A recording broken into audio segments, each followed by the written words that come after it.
Welcome back, CrossFIRE Pilipinas! Nagbabalik tayo sa CrossFIRE Stars Masters Summer 2026. Ito nga pala ang Southeast Asia at kami ang makakasama nyo sa huling laban na ito. Ako nga pala si Didum with the one and only Salvatore. And Salvi, it's time for the main event. FERVID up against Stallions. And I have to say, yung FERVID, they're looking better than ever. I can't believe though, Dado, heading into this series specifically, ang may talo dito sa dalawang teams na to is Team Stallions. So we've grown upon FERVID losing a bit or two in the first 2 weeks, pero grabe, Stallions pa mismo muna ang nakaranas ng onting harang sa kanilang world domination kuno no? But now FERVID, with the addition of MZ, they look promising like execration nga naman talaga, no? Getting impressive wins mula dito sa CBF. Kaya nakaka-excite tong series na to, Dado. Maraming gustong patunayan ang Team Stallions sa addition ni Revenge, and same goes here for EMS. Ganoon na nga, maraming tanong. Maraming nagsasabi na tapos na ang era ng Virtus Pro at Team Stallions. Oras na ba para umangat naman ang FERVID at execration? Yan ang sasagutin natin mamaya. Pero sa ngayon, Salvatore, magkwentuhan muna tayo. Magtawag tayo ng backup kasi medyo juicy ang mga pag-uusapan natin. Kaya pumasok na kayo dito, Sneaky, tsaka Bipolar. Alright, welcome to the desk, Sneaky and Bipolar. Alam nyo, sobrang excited namin para sa laban na to. Sneaky, anong inaabangan mo para sa FERVID versus Stallions? In all honesty, itong Stallions versus FERVID, I'm kind of expecting some really, pwede natin sabihin, really high-level crossfire dito sa ating labanan, no, pare, considering na, of course, Stallions, they are the kings of, or at least current kings, no, ng ating liga at the moment with their win dito sa ating last season. Pero FERVID, of course, kind of changing the story, no, papasok na ating group stage, kind of beating every single opponent right in front of them, pare, and, with the momentum na nakuha dito ng execration, FERVID is kind of also in the same conversation on kind of being the new top dogs dito sa liga natin, pare. Absolutely, no? Especially because they are the team na wala pang talo ever since nagkaroon tayo ng qualifier. Pero ito, Bipolar, I'm gonna go the more personal route. Ever since Impact, pinapanood na natin itong si Lance being one of the best up-and-coming snipers. You and me both are witnesses to that, Bipolar. Pero ang makakatapat dito ni Lance is the most veteran sniper he's ever faced. Revenge. Do you think Lance can take Revenge down? I feel like it's a big no here, honestly. Kasi Lance hasn't been, if Revenge is online and just like before, no, both snipers though has, I'll give you this kind of analogy, no, as habang naglalaga ako ng onte, no. Revenge, di pa natin siya nakikita up against a Filipino team na masasabi natin, Revenge is back. Lance can be outpowering Revenge. As saying, ngayon, Lance is actually going in a comfortable route pag dito sa sniper role, no?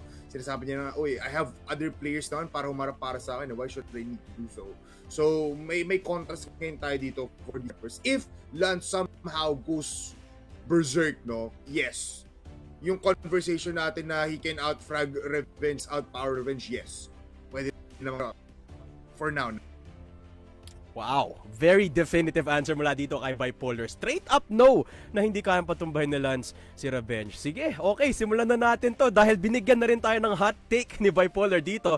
Magpa-hot take muna tayo, guys. Guys, ito ang gagawin natin ha. Meron tayong hot takes na nandyan sa comments. Isa tayong magre-react.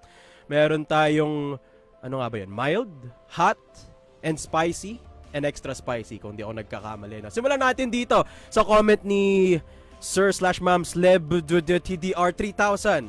Sabi niya, veteran with twintism is better? Question mark. They got qualified with him to maybe put him in the main roster! Exclamation mark. Salvatore. Hindi, ako na muna. Si Dadum na muna. Dadum, anong reaction mo dito? Para sa akin, sorry Salvia. Pero para sa akin, I would put this mild. Mild to para sa akin, no? Kasi I don't necessarily think veteran with twintism is better. I think maganda ang veteran kapag online si EV9 tsaka si Fires, no? So mild lang to para sa akin. Ikaw, Salvatore.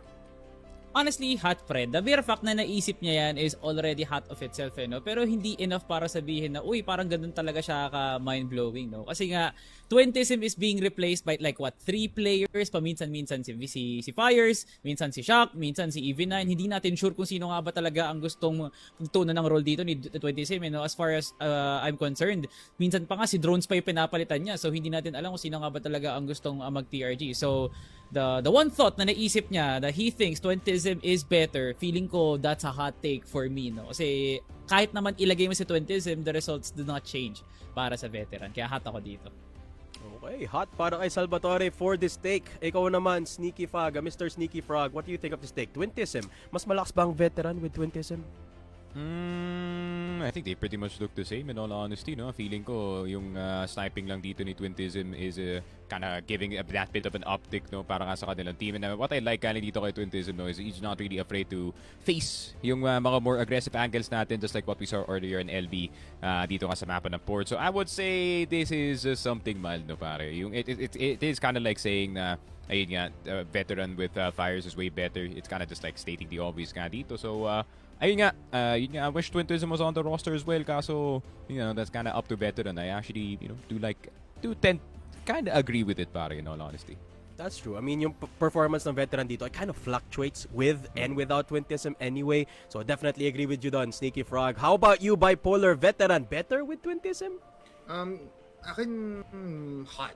Pero better, medyo lang. Medyo pag-isipan pa natin onte. Kasi veteran hasn't been the best. Yun lang masasabi ko. Na yes, Twentism is amazing. Yes, nakakarap siya dito.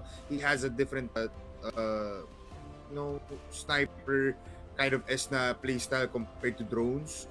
But I feel like kailangan pa rin nila si Fires to become better. Kasi Twentism in itself cannot let veteran.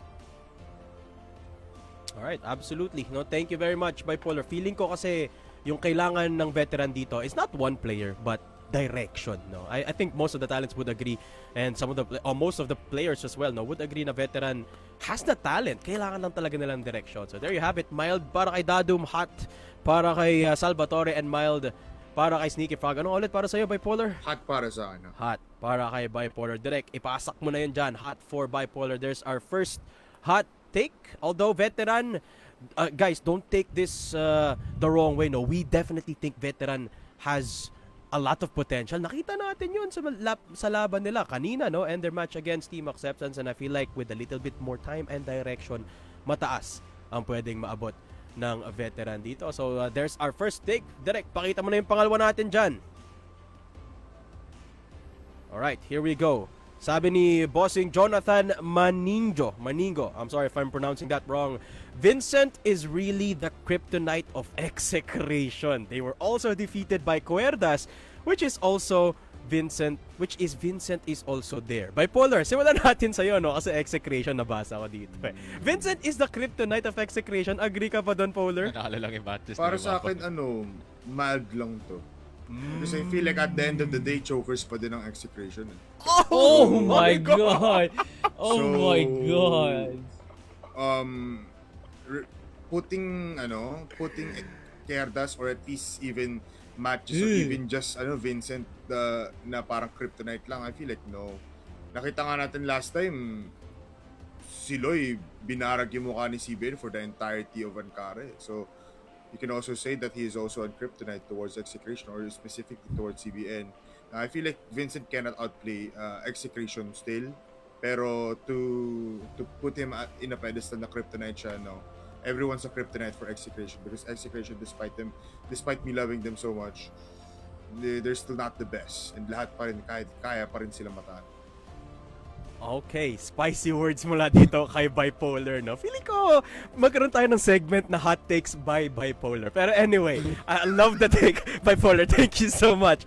Sneaky Frog, ito matanong ko sa iyo, is Vincent, tingin mo ba kryptonite ng execration?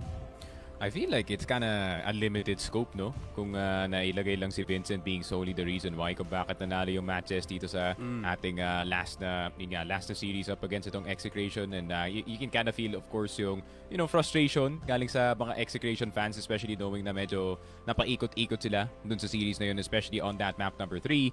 And ayun nga, I feel like Vincent for sure is a piece dito sa possible kryptonite nga, papasok nga dito ng Exe, but you also have to credit the other members as well, especially para kay Yetza, no, pare, in that series. Actually, huge step up para sa kanya. Usually the one who is kind of lagging behind statistically, no, para nga dito sa team. So, I would say this is a hot take kasi, ayun nga, it kind of just seems like si Vincent lang yung gumagawa dito sa team nila, men. Yeah, absolutely. No? Parang reductionist yung sinabi dito ni Mr. Jonathan, no? Which is something that I kind of agree with, but I wouldn't say na kryptonite si Vincent. I feel like maganda lang talaga ang naging performance na matches, especially ever since Vincent has come into their roster. Ikaw naman, Mr. Salvatore, Vincent, kryptonite ng Exe?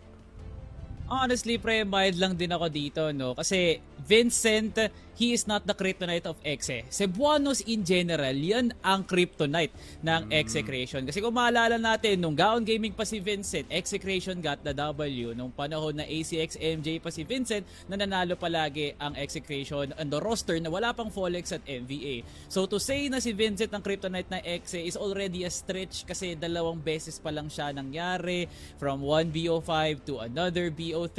Parang, yun nga, sabi nga ni Sneaky, siya na mismo nagsabi, the scope is still limited. Siguro kung tumagal-tagal, nagkaroon siguro ng dynasty dito ang matches, kaya na nga natin sabihin na he is the true kryptonite. Pero habang may mga Cebuanos na malakas pa rin mag-crossfire sa loob like say Ankara or even like Southbase, Cebuanos in general, yes, kasama dun si Vincent, but I do not want to give Vincent the credit of it all. Cebuanos are the kryptonite of Execration talaga. Yun ang masasabi ko doon. Alright, thank you for the mini history lesson as well, Salvatore.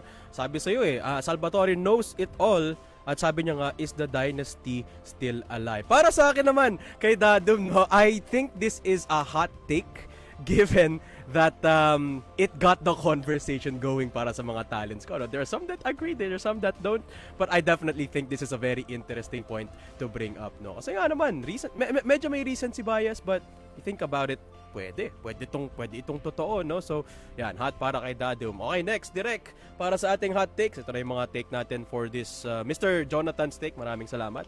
Thank you as well. So, una nating commenter. For the next commenter, Mr. Marine Tops, Mr. or Miss 6585, sabi niya, kukunin ba ni Yetja role ni Zack? Panay ka Arctic, patay ka naman lagi kay 27. Ito extra hot and spicy to para kay Dadum, direct. Kasi, grabe naman yan. I mean, we all have good days and bad days. Pero, man, you don't have to call out Yetja like that, Marine Tops. Okay, ikaw naman, Salvatore. Hot take ba to? Parang nasa roast tayo, pre. Parang pinagtitripan lang natin si Yetja sa ganti. Parang pili ko may galit talaga tong specific na tao na to kay Yetja at hindi dahil na di ko alam kung matches pan ba matatawag dyan no? Pero yun nga, agree ako dito, no? Kasi parang alam mo yun, parang kasi pag tinignan mo sa POV ng matches, masasabi mo pa talagang sineryoso nila yung laban against veteran. Parang hindi mo kasi alam no, kung sarcastically o satirically mo iintindihin yung sinabi dito ni Marintap no. So siguro in a way, tingnan na lang natin na talagang kinukutya niya yung ginawa ni Yetja dun sa loob ng port. Sige, extra ka dito para dito kay Marintap. So yun, extra talaga.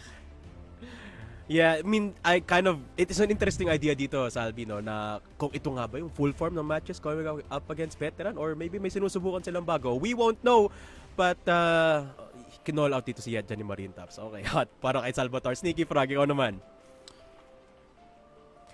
I was about to say I agree with it. No, dito pare, pero yun nga. Lalagay ko yung extra spicy. Lalagay ko extra spicy pare. Honestly, Yetja can snipe, no, dito sa mga mapa natin. Pero nagkataon lang talaga that he was missing very heavily pagdating na sa mapa ka dito ng port. Ayun nga, even I was saying on the broadcast, man, Zach, you need to get on the sniper kasi kailangan ng tapusin yung laro na to, but he seems like to have a different idea para ka dun, pare. Pero Yetja, malay mo, diba? He's just getting his reps in. Malay mo, kailangan mag-secondary sniper ng matches dito sa kanilang mahirap na games, pare.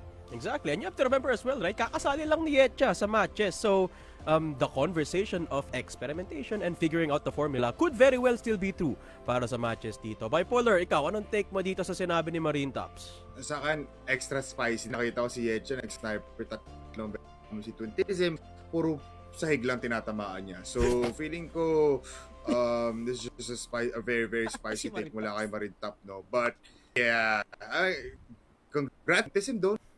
Napanit. Okay, there you have it. Everyone in the talent pool, at least dito sa ating desk, saying extra hot and spicy. Maraming salamat, Marine Tops, kasi napangiti mo kami. Direk, isunod mo na yung next dyan. Pero I wanna give a massive shoutout muna kay Boss Yet dyan. All the love. We are absolutely in awe of your performance so far dito sa matches. Okay, next, si Mr. Jason Paradilla. Sabi niya, bakit nung si Revenge na yung extra player nakakapaglaro, pero nung si Dolph, di man lang nakapaglaro? Bipolar, this is... Let me go first. Sila muna, alam nila yan. Let me go first. Oh, sige. Unahin natin si Dadum na muna, tapos si Salvatore. Okay, para sa akin, extra hot and spicy, no explanation needed. Para kay Dadum, no explanation. Okay, Salvatore. Salvatore, ikaw naman. Extra. Pero kasi technicalities tayo dito, no? Si Revenge, main sniper. Si Dolph, 6-man talaga yan. Kaya hindi mo talaga alam kailan mo palalaroin si Dolph. Si Revenge nilagay para talaga palitan si KLP. The sniper player, si Dolph, sino ba kaya niyang palitan doon? Literally anyone from the original Stallions roster is dispensable na kaya din namang levelan ni Dolph. Kaya hindi natin talaga alam kung saan ba galing to. Was it emotion? Was it the fact na okay, parang nakaka-offend nga ba na hindi nakakapaglaro si Dolph? Pero yun nga, no, iba talaga ang 6th man sa main player. And dahil nakapasok si Revenge, papalitan niya talaga si KLP dito, no? Kasi nga, the role is fixed, no? So yun nga, sniper. So yun na naman masasabi ko dito. Pero he does make a good point actually, no, kung nakaya naman talaga gawin ni Dolph, pero ba't hindi pinapalaro si Dolph nung mga araw nga na yun? Yeah, good point. Shoutout dito kay Boss Jason. Okay, thank you, Mr. Salvatore. Sinagot niya lang yung tanong dito ni Jason. Pero ikaw, Sneaky Frog, anong naiisip mo dito sa rational sa tanong ni Jason Paradilla? Sasagutin ko yung tanong dito ni Salvi. Bakit nga ba si Dolph is not getting the same treatment as Revenge? Bro, it's Revenge. What are we talking about? Are we all delusional na hindi natin nakita yung Pacific Macta era for like the past 6 years? Like BFFR. Like BFFR dito tayo pare. Come on, like Dolph, as much as yun nga no, I would love to compliment him. He's probably the best, jack of all trades kind of player. Pwede mo nga siya ilagay sa kahit anong lugar talaga. But man, we are talking about the best sniper in the Philippine history ng CROSSFIRE pare. Imposibleng hindi mo naman papalaruin yan. So, ayun nga men, it's kind of like, it's not an apples to apples comparison yung nakikita natin between Dolph at dito kay Revenge. But still, I would take the extra spice here kasi ayun nga no, it's a good question that sows a lot of conversation dito. Alright, thank you Sneaky Frog. Jason, kung hindi mo narinig yung sabi niya kasi si Revenge ay si Lebron. Yun, TLDR. Okay, next, Mr. Bipolar. What do you think of this? Bakit si Revenge extra player nakakapaglaro pero si Dolph hindi man lang? Sa akin, mild lang to, no? Kasi this is actually not just a take. This is not even a take.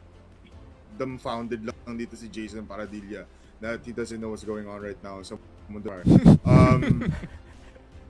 Pero Jason Paradilla, I guess tama naman yung sinabi dito na ating mga casters. I feel like nga sinabi rin ni Dadam dito na si Lebron, kung isipin mo, maraming 6-man ngayon sa mga teams niya na PBA, pero pag pinasok mo si Lebron dyan sa PBA ngayon as import, syempre papalaroin mo siya.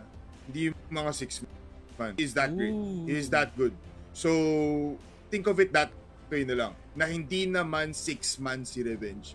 He is a main roster, tapos meron nandyan sa tabi lang. Ganun lang naman. Sana narinig ako kanina. Kinig na kinig, Bipolar. Thank you so much. Sobrang kinig na feeling ko, tinaasan ng balahibo dito si Jason Paradilla. Maraming salamat. I feel like Bipolar and Hot Takes is a match made in heaven. So kung sino man nakaisip ng Hot Takes na to, maraming salamat. Prod. Okay, for the next one, ito na, pinakahuli na.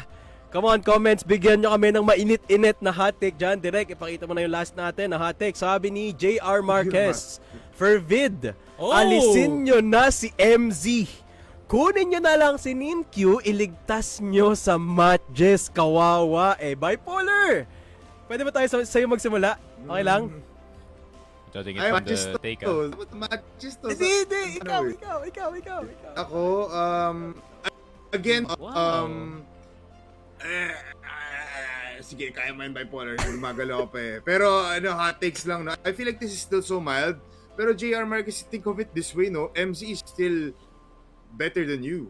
MZ is still better than any of us here sa panel desk natin. So, parang okay lang naman na ilagay mo dyan si MZ. dito. Pero kasi, he's still in the works. Building the chemistry, and they're still building the team with. So, okay lang naman yun. Give him some time, saka sabihin na tanggalin natin si Ninkyu. Pero feeling ko naman okay si Ninkyu dun sa matches eh. Kasi, look at, he's having fun. The Vincent effect there, look at the Zack effect. Now, they did win last time. So, parang feeling ko naman, in a way, masaya pa rin si Ninkyu. So, these two players, kailangan mo lang abangan kung ano nga bang susunod na pahina sa storya nila, no? It's too early pa naman, pero mad lang naman to sa akin, Gio. Okay, mild para kay Bipolar. Guys, incoming, no, yung hot takes natin, hindi na siya hot takes. Bipolar, niro-roast na lang ang comment section natin. Bipolar. Next, Kaya ako up, nagkakabasa. Sneaky Frog, forbid alisin nyo na si MC. Thoughts mo dito?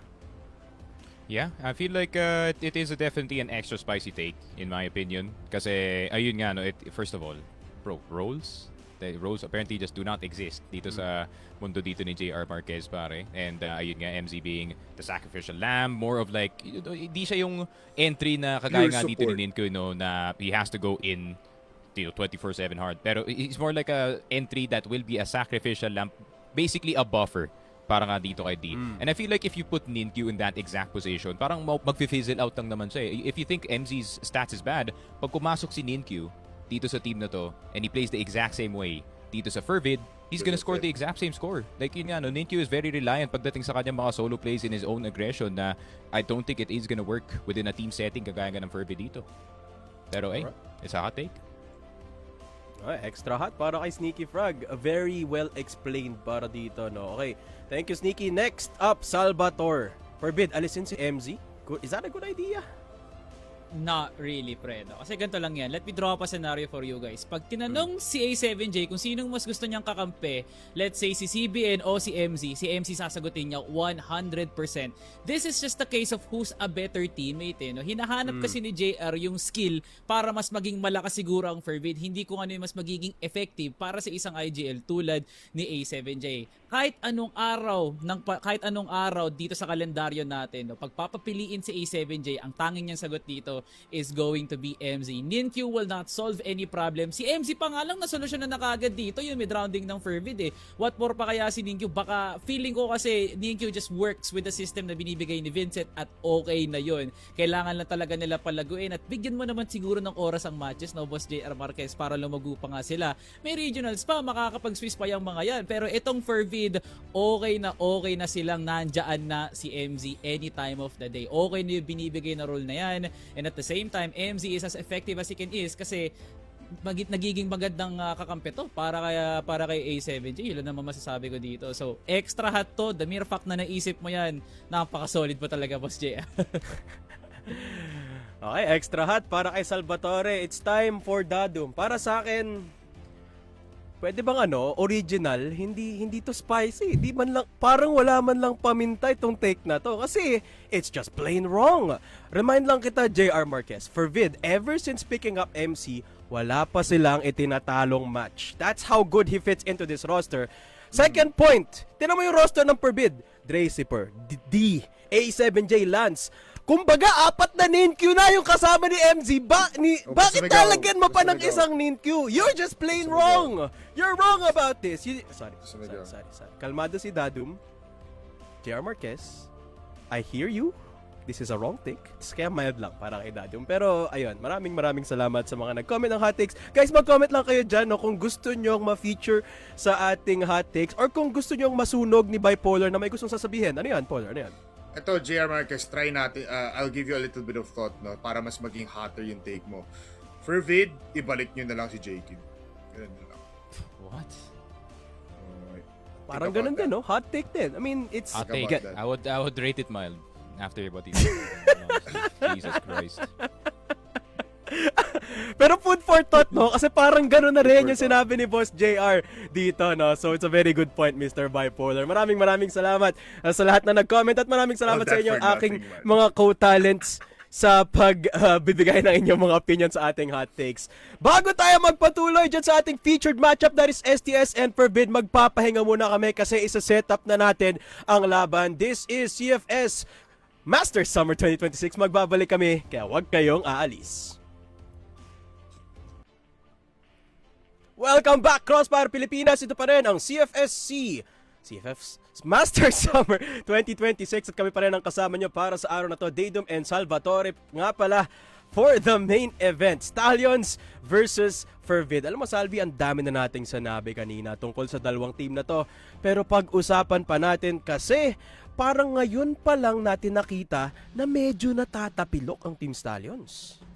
Alam mo ka naman, no, Team Stallions, heading into a season na akala natin, okay, they will remain the same.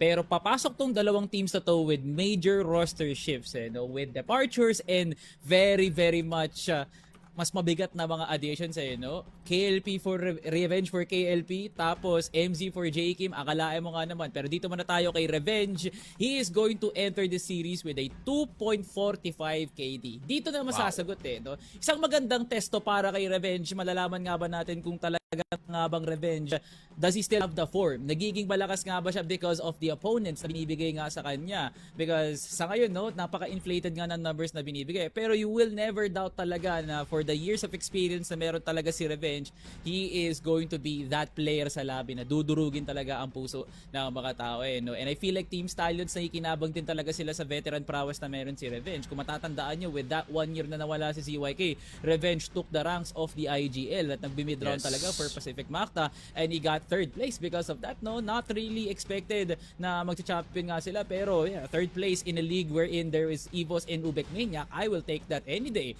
So okay na nga yun para sa side ng Team Stallions, and I feel like nagiging malaking tulong nga to for that huge win against Atras Esports. Na grabe nga naman, hindi man lang nakabuelo ang Atras members. Absolutely, no? At kung maalala natin, it was first outing ni Revenge against a PH team yung Atras, no? And he definitely did cook dun sa laban ayon. Pero Salvatore, you already brought it up. Revenge coming into this 5-man roster as the permanent sniper na dito. Are you convinced na that performance from Atras is going to translate dito laban sa FERVID? You have to remember, FERVID is looking the strongest they've ever been. Puro tayo tanong para dito kay Revenge, no?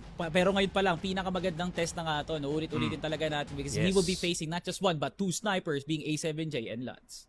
Ito nga, sabi ni Coach Tanks, no, how can you compare your week 1 performance? Sabi niya, it's obviously worse than the last spring start, pero we will learn from our mistakes and be better. Everyone is good, so any team will be exciting to play against. Ito napansin ko lang, Salvatore. Whenever we ask Coach Tanks noong spring, laging predatory yung sagot niya. What I mean by that is, laging out for blood ang SDS. Pero parang ngayon, ang sagot nila, everyone is good, everything is fine, we will bounce back. Parang medyo nag-iba yung mga datingan dito ng Stallions, eh.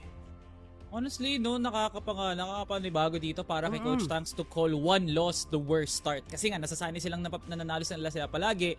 And you gotta understand talaga na Coach Tanks sets this team at a higher standard. Kaya for him to lose that one game, it's one game. Maalala ka pa rin ng mga tao during playoffs is That's already a worst start. Grabe nga naman talaga si Coach Tanks ngayon. He's now out for revenge. No. And he has gotten it already in the form of the player but not the win in the server yet. Pero ito hindi pa naman natatalo ang STS dito sa FERVID. They're looking to do just that. Take down STS. And my God, FERVID, I think if they have a chance of taking down Stallions, this is it, Salvatore. Definitely, no, lalo't nakukuha na nga ni Lance yung pinakamagandang forma na ine-expect natin wala sa kanya the moment that he entered the FERVID regiment, no? Being coached by the one and only veteran leader, no? Kuya Aris Nice Katol. I feel like nakatulong nga to kay Lance para maging confident talaga. Kasi pinapaalala talaga ni Nice Katol na malakas ka, kaya mo naman talaga. Sumakasabay nga siya kay Cetra for goodness sake, and as well as someone like Yotib, no? So to do that in the same wavelength as Revenge, feeling ko kaya niya nga naman talaga. talaga. Pero may mga factors lang talaga na makakalamang si Revenge at that specific matchup. But mali mo nga naman, kung sa oras na magkakaroon nga talaga ng 1v1, I feel like Lance can pair. Not really on like a 50-50 scenario, baka maging 70-30 pa to para kay Revenge. But you know, Lance is given the highest of responsibilities para nga sa match na to. At sana nga lang talaga Lance will live up because he is that one piece na kinakailangan ng FERVID ngayon, not A7J, not Dracifer, kasi the best or one of the major concerns na papasok dito ang FERVID is the addition of Revenge, kung ano nga ba talaga yung magiging contribution na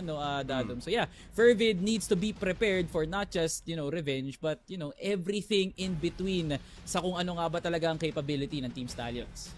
And you talk about Lance being a big piece dito sa FERVID, no? I wanna talk about pieces of the puzzle.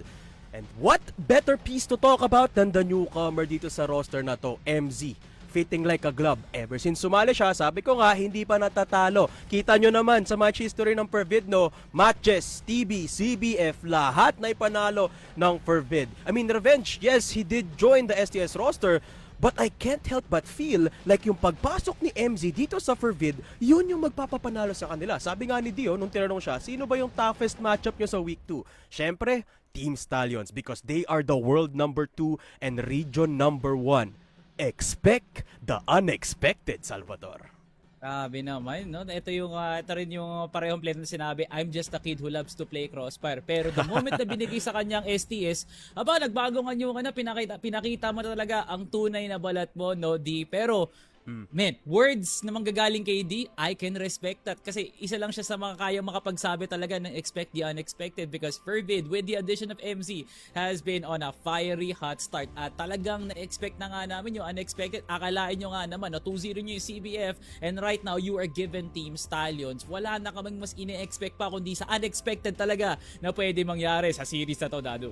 Exactly. And speaking of expectations, no, meron tayong ine-expect na mga magpo-perform sa laban na ito. At ang mga yan, no other than JJ and MZ. I think this is the perfect comparison, no? And even though MC kakasali lang, look at those numbers. Already impressive.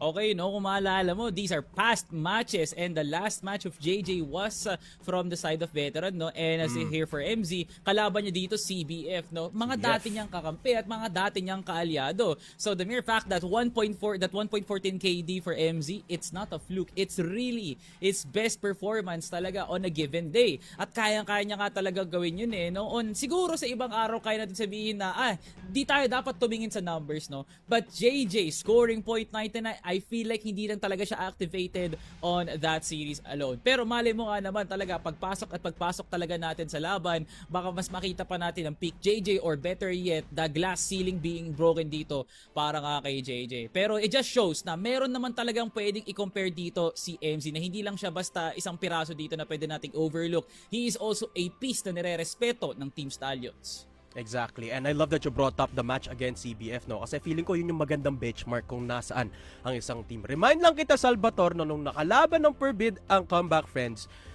pumunta silang new compound. Yung score, 10-2. I think if you need a benchmark of how strong FERVID is, ayun, ganun na kalupit ngayon ang estado ng FERVID. Pero ito, tingnan natin ang mahalagang impormasyon. At ang impormasyon na yun kung saan tayo maglalaro. Map veto is done! Okay, so base is open! Hala, iniwang bukas ng FERVID. Parang kumbaga, game on, sabi nila.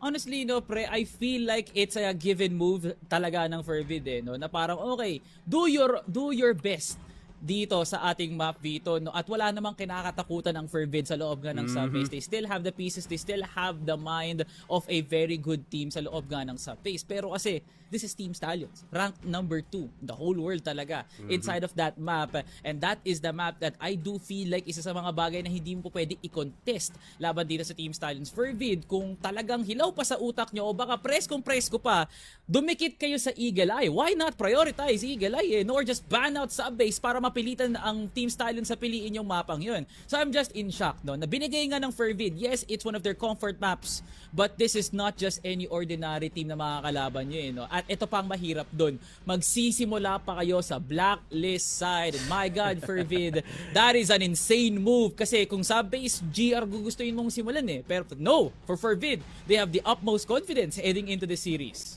Ito, for context ha, sa mga hindi veterano dyan sa subbase, I'll help you out a little bit. FERVID, hinayaan nilang bukas yung favorite map ng number 2 in the world. What is the best base in the world? Nakakatakot pa dito sa Bator. Map number 2 is Ankara. Paulit-ulit ko sinasabi. Feeling ko, number 2 Ankara in the Southeast Asia region yung FERVID. Kasi, it is my opinion na number 1 ang Stallions. Kaya itong map dito na to, para sa akin lang, Salvi, it's in favor of Team Stallions. Well, definitely, you're not wrong on that one, no? Considering na talaga kung magbabase lang talaga tayo sa numbers and not the gameplay itself, feel like Stallions have recorded one of the hugest wins talaga sa loob nga ng ng dalawang mapa nga na yun. What more pa kaya pag umabot talaga tayo sa Eagle Eye? Pero grabe nga naman, no? We have very different predictions to dito, Dado. What do you think? Bipolar is the only one na tumawag dito for the FERVID victory, no? So, interesting. Para sa ating tatlo naman, it is a 2-0 para sa inyong dalawa ni Sneaky Frog in favor of Stallions pa rin.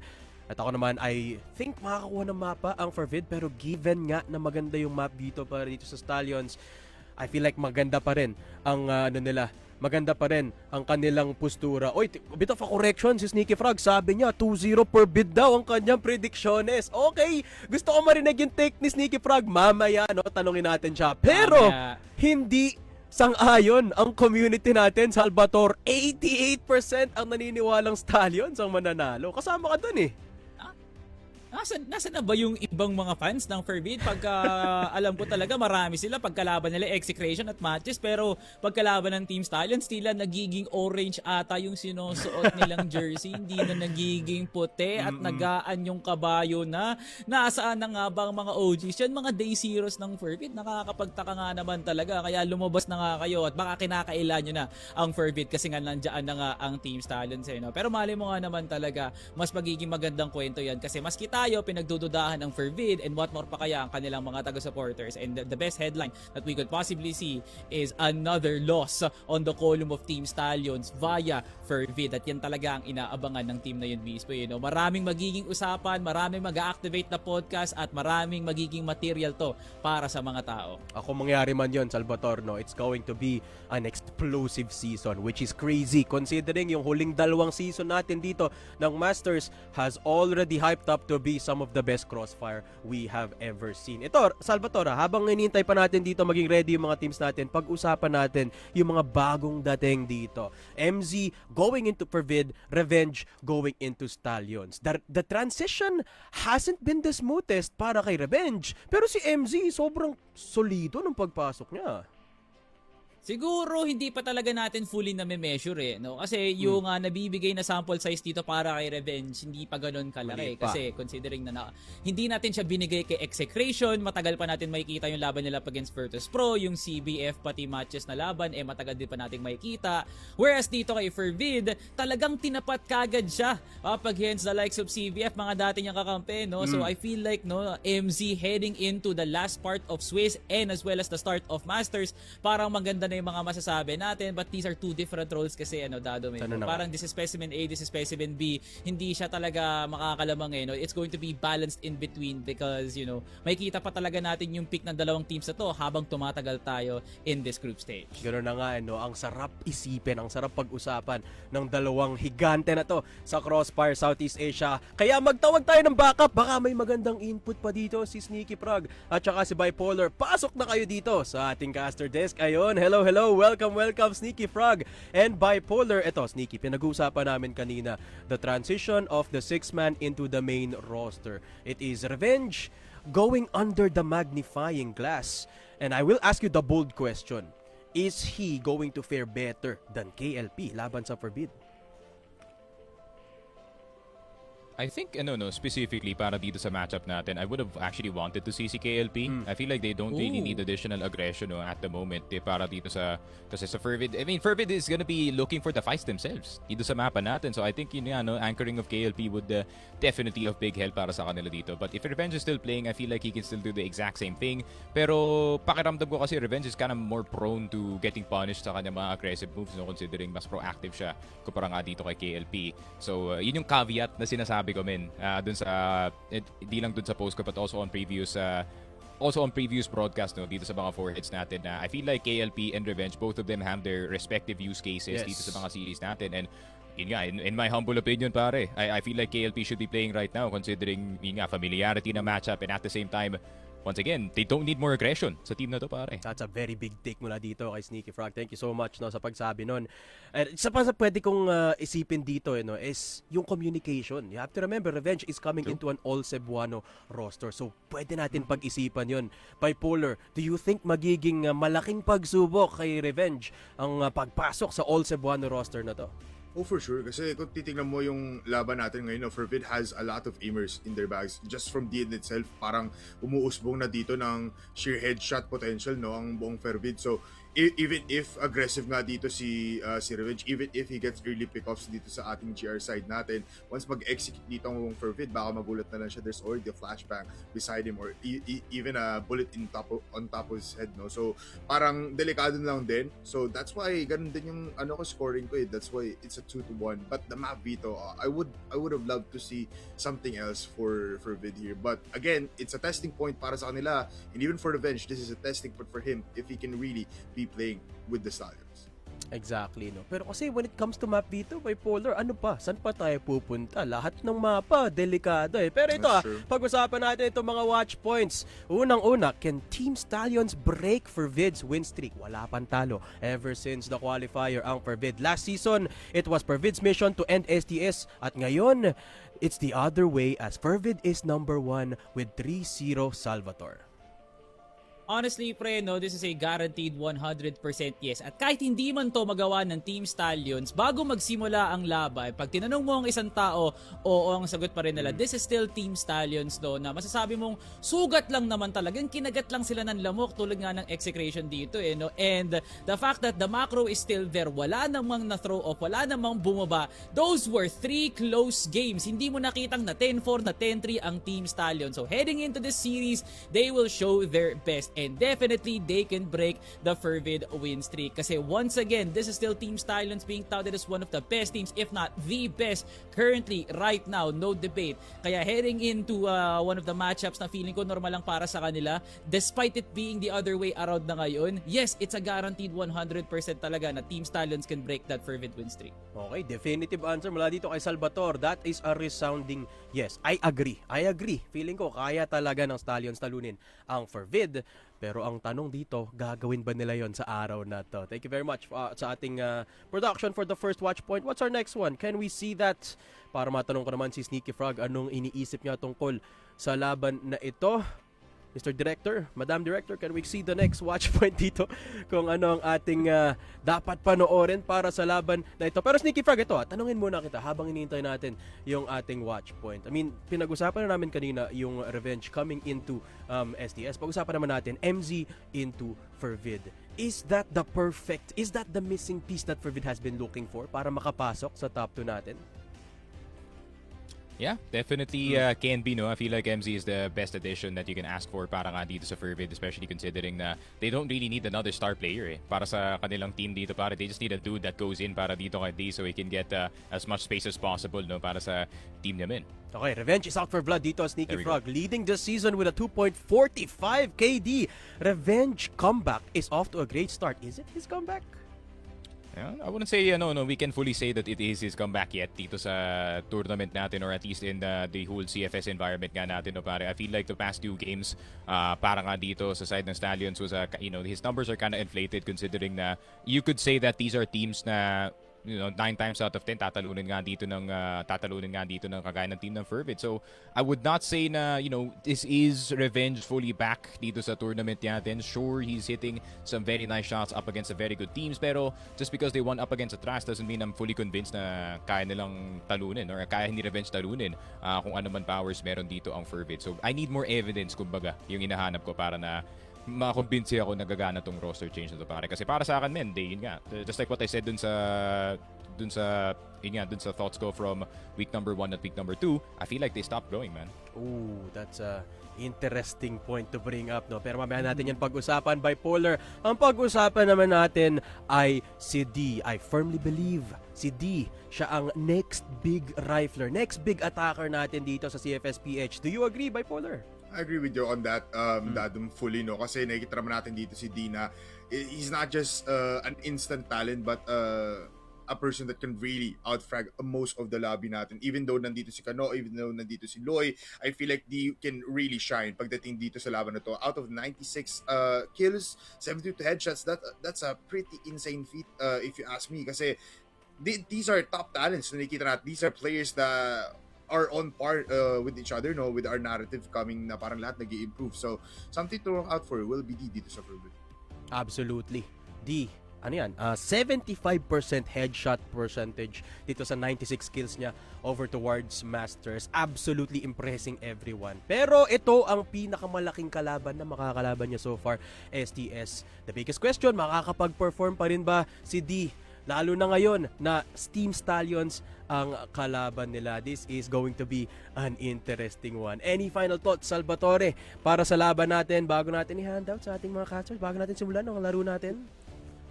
Good luck to both teams, men. No? Grabe nga naman talaga yung naging stakes nga ng laban nga na to, wherein Team Stallions sila pa talaga ang may talo laban dito sa FERVID na wala pa. No? And FERVID, if Execration can do it, anong pumipigil para sa inyo na gawin nyo rin yung ginawa ng mga rival nyo? No? So yeah, definitely FERVID, if you really want to cement yourself as the team na makakapasok nga ng EWC, simulan nyo kagad sa isang malaking sigaw na panalo laban nga sa Team Stallions. And I'm all in for it, Tado. All in for it. Ako din, isama mo na ako dyan, Salvatore. Kaya wag na nating patagalin to. It's time. Team Stallions versus FERVID. Sneaky Frog, Bipolar. Kayo na to.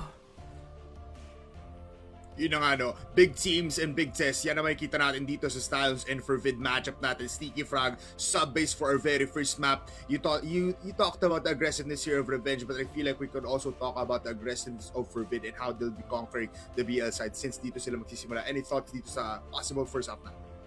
Yeah, it would be interesting to see kung paano gagawa ng paraan ng FERVID itong constant pressure na ginagawa nga dito ng Stallions in towards that second mid and woods, no?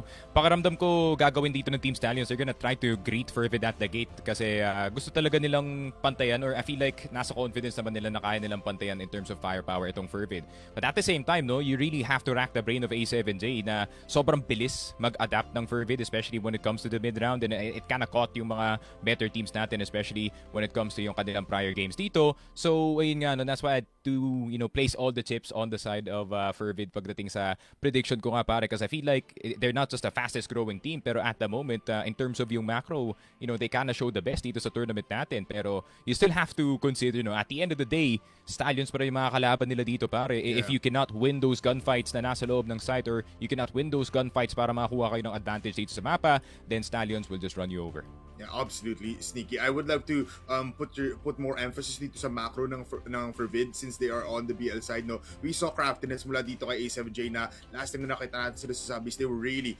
throwing bodies dito sa ating mga sides, and lalo na't may bago na tayong combination of the GR side with Revenge being on A, tapos si KLB on GR. Let's see what happens. But here's the comms. Ilan? Ako. Dito daw. Ay, nag-smoke ka na nila. Nag-smoke ka na nila. Uy, ila rin sa last scene nila. Asa? Smoke ka na nila. Wala. Ingat pa sa... Pero, Ako pas. Wala tawid. Wala parang.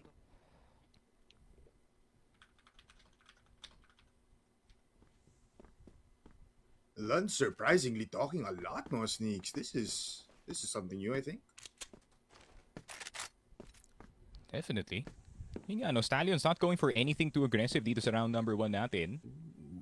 Not an MR push, not anything. I feel like Stallions, parang sa low mode sila right now. Fowler, parang ina-anticipate nila na FERVID was gonna try to go for a 2-man or a 3-man peek papunta dito ng woods and or itong MR natin.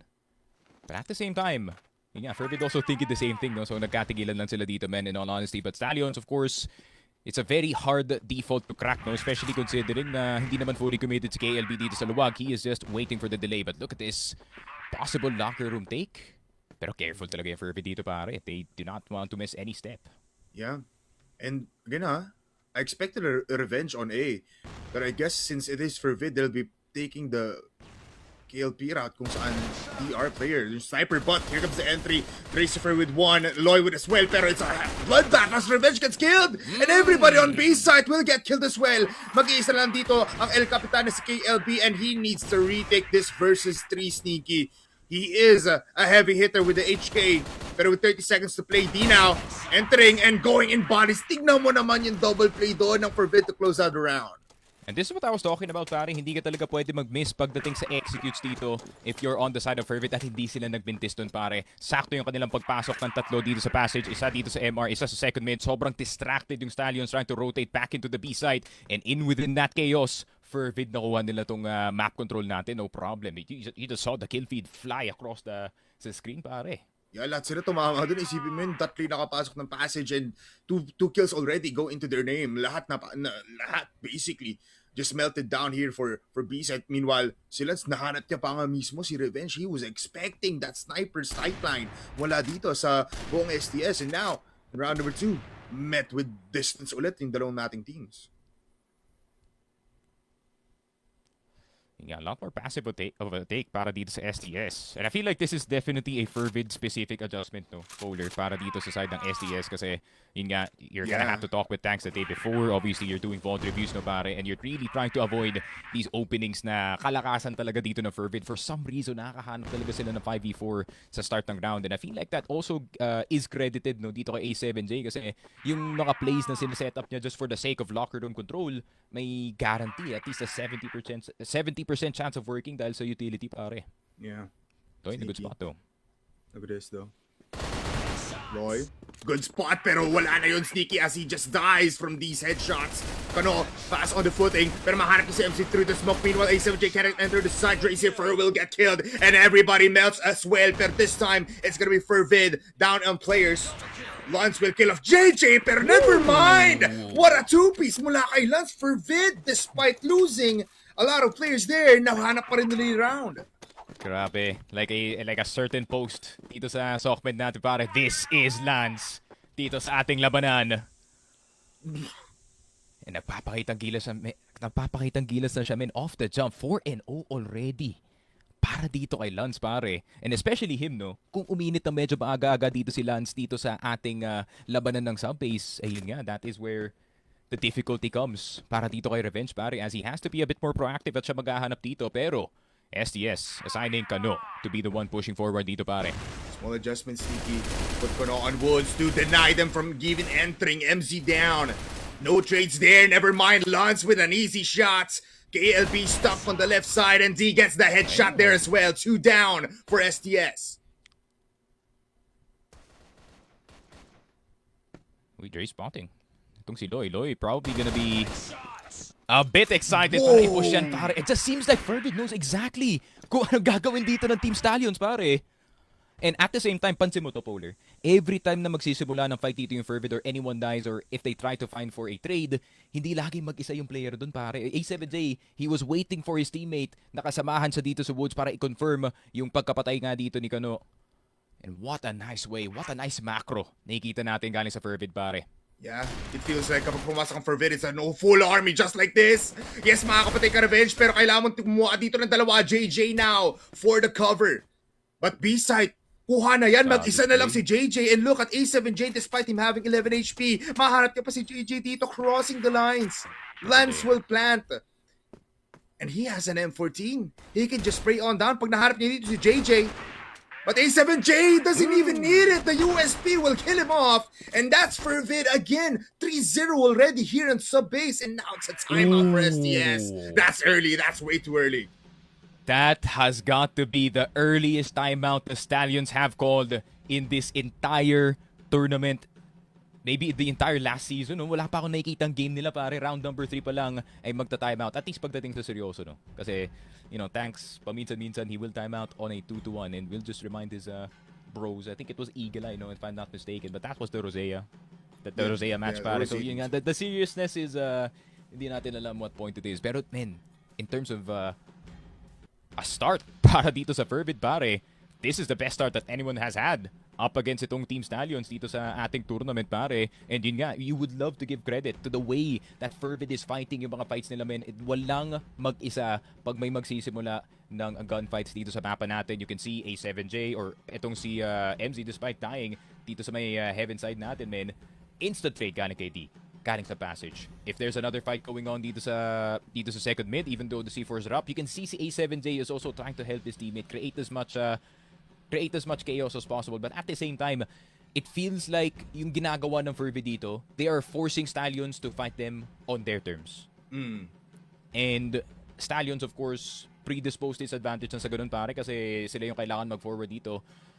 And FERVID, really causing a lot of problems dito sa Team Stallions. Parang nare-recognize nila na yung Team Stallions is also a bit keen para kumuha ng trade dito sa mapa natin since they got proactive dito sa kanila, ano? But at the same time, napansin ko dito, Polar, even sa mga jiggle picks lang dito ni Lloyd, FERVID's looking to punish. Yeah, and we have to address the fact din, no, na with Revenge in for Stallions, a lot has changed. From positioning itself, from number of players dito sa site na to, on how they hold.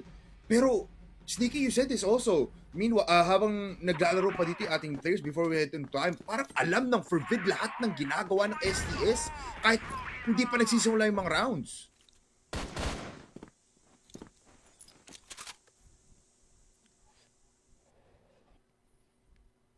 So yun nga, STS a bit more of a way more of a passive hold, no, dito, Polar. Nilipat na nga dito si Kano on the B side. And interestingly enough, no, sinabi ko nga dito, nung ever since pumasok si Revenge, it felt like they're going back to their old spots dito sa mapa natin. And honestly, personally, I'm not a big fan of it. Kasi gusto ko si Kano in the place of either itong si KLB or itong si Loy to be more of the rotational player. Pero yun nga yung rason din kung bakit tumataas yung statistics dito ni Loy because he can also play that exact same way. Pero pakiramdam ko, you really want to keep Loy and Kano connected, especially in a map like this. Yeah. But they'll make do, Sneaky, at this time, no? 3 players on LR. The only area na pinagbibigyan dito ng STS ang FERVID is gonna be passage or even vents. But look at this.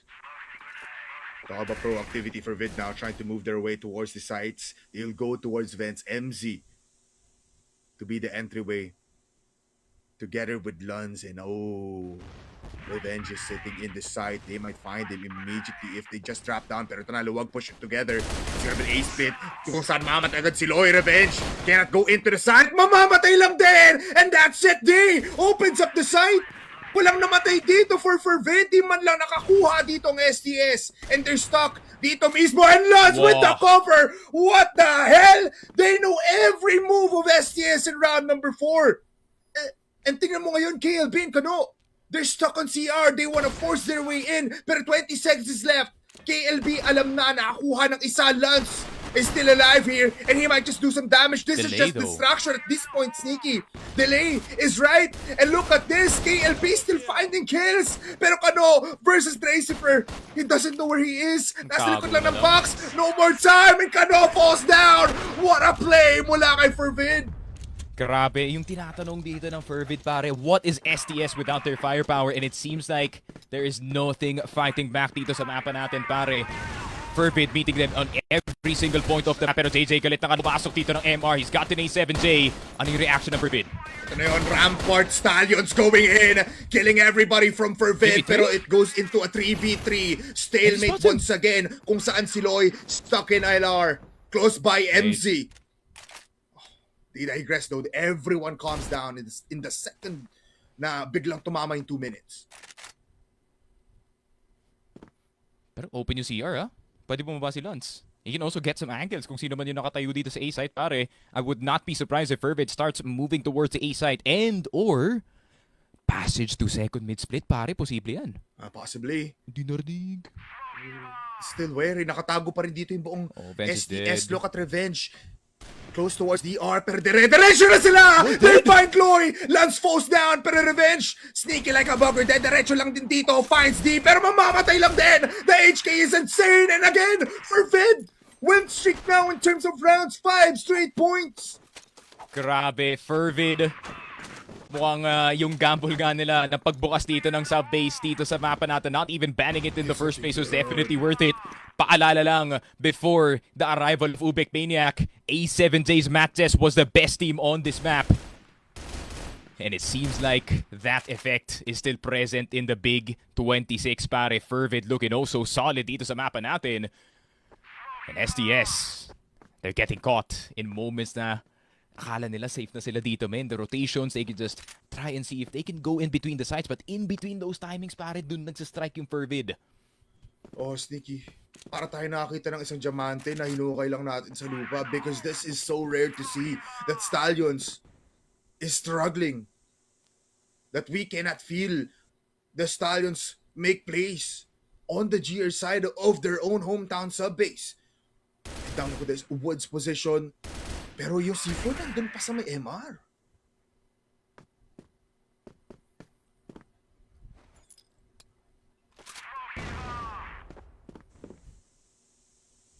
Oh, Lance is gonna open for second mid. You do also have the option of just saying MZ go. Yeah. Oh, dito na CR, pare. Oh, they do live done, Sneaks. Last time na nakita natin to dito, we questioned him, pero it always worked out. She's there. Oh, Pinabagal? ELB! What? That's crazy! He didn't even notice what was happening there. And look at Lance now. He closes the doors, divides the fight. Here comes Meanwhile, D, nasa likuran na. The backstab is It's there. B? 2 players left. It's gonna be B. JJ down. A big play mula sa FERVID. Mag-isa na lang. Dito si Christopher Robinson Cano is left alone. Wala na siyang kasamang Cebuano ngayon. The Cebuanos are on the other side. Pero they don't want to help him. They just want to kill him right now. 30 seconds left. Holy. Oh my goodness me, man. It seems like it takes a Cebuano to beat a Cebuano dito, pare. And FERVID playing some perfect crossfire in this one, man. It is looking crisp para sa kanila. Pero Wait a ano, minute. 12 seconds on the attempt. Pero hindi na magpipick yung FERVID, man. Papatagalin lang nila to. And they'll just wait, but he's still so low in HP. Long. The brothers now looking to defy the expectations of STS. FERVID 6 rounds straight. Grabe. Men, akala ng Stallions, mag-A-site na tayo dito, pare. And I was feeling it too. Not gonna lie, napabilib din ako dun sa fake. But at the same time, Hey, it just seems like a mountain that they cannot climb, pare. Stallions, horses are not made to climb mountains, pare. And it seems like FERVID, they look like Mount Everest, pare. oh my goodness, the apex is too high, and it feels like FERVID is already on top of that mountain. STS, they're just at the bottom. They're just mere horses that cannot go up. And in round number 7, they go back to where it's all comfortable. Go back towards Woods. Go back towards Luwag. Fight KLB. And despise the expectations once again. Pero tingnan mo naman to. A crossfire for the ages. D gets a kill here. Pero 3v3 situation kung saan nakapasok ang FERVID. Revenge gets a beautiful shot onto Do. Meanwhile, Lance stuck. Nasa labas lang ng Woods. Si Cano, he falls Gets it. down. Wait a minute. It's still a 2v2 pero C4. Uy, namatay si Revenge! MZ gets a kill on Revenge. MZ is frying everybody dito. Meanwhile, it's all up to JJ. With 77 HP, he rotates towards Woods. Pero si Lance, nakita niya na. It's a fight between 2 players kung saan MZ chase. dediretso si MZ. Gugulatin niya si JJ. Pero hindi magugulat yan. He knows what's up. He wants a point and he gets it on round number 7. Grabe, Stallions should not be happy about that round though, pare. The fact that it came down to a 1 versus 1 because FERVID was getting all this map control, especially on the A side. Di nila in-expect na mamamatay agad dito si KLB on the bottom side of that A site. And the only times na nakikita ko yung Stallions na ganito sila magde-defend, pare, is up against international teams. FERVID really putting the pressure on this team, but the shots did not hit at the end of it, pare. Man, it feels like FERVID is just a mask.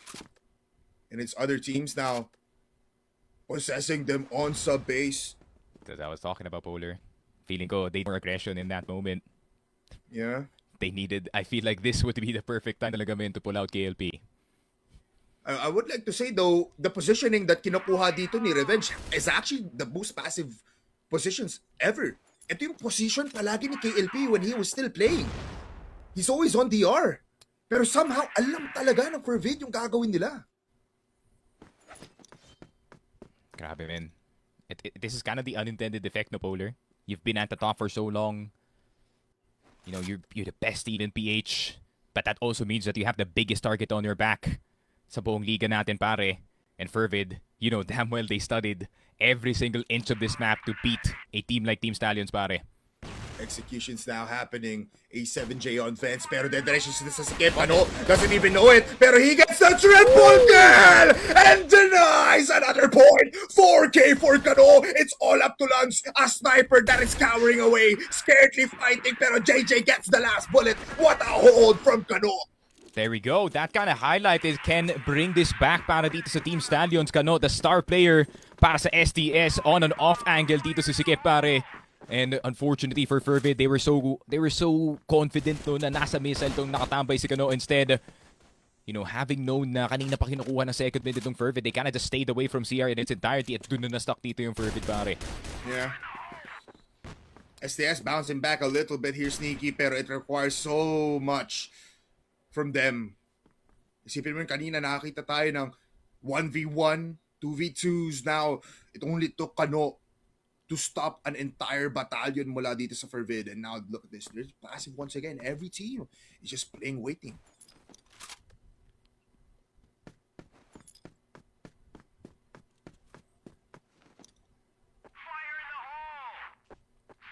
Might hard swing low here, pare. I think they know he's here. Footstep here.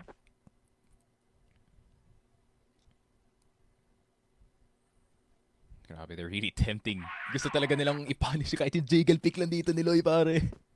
They're not letting him go. Oh, Nate. Eaten na. One more. It bounces off the box.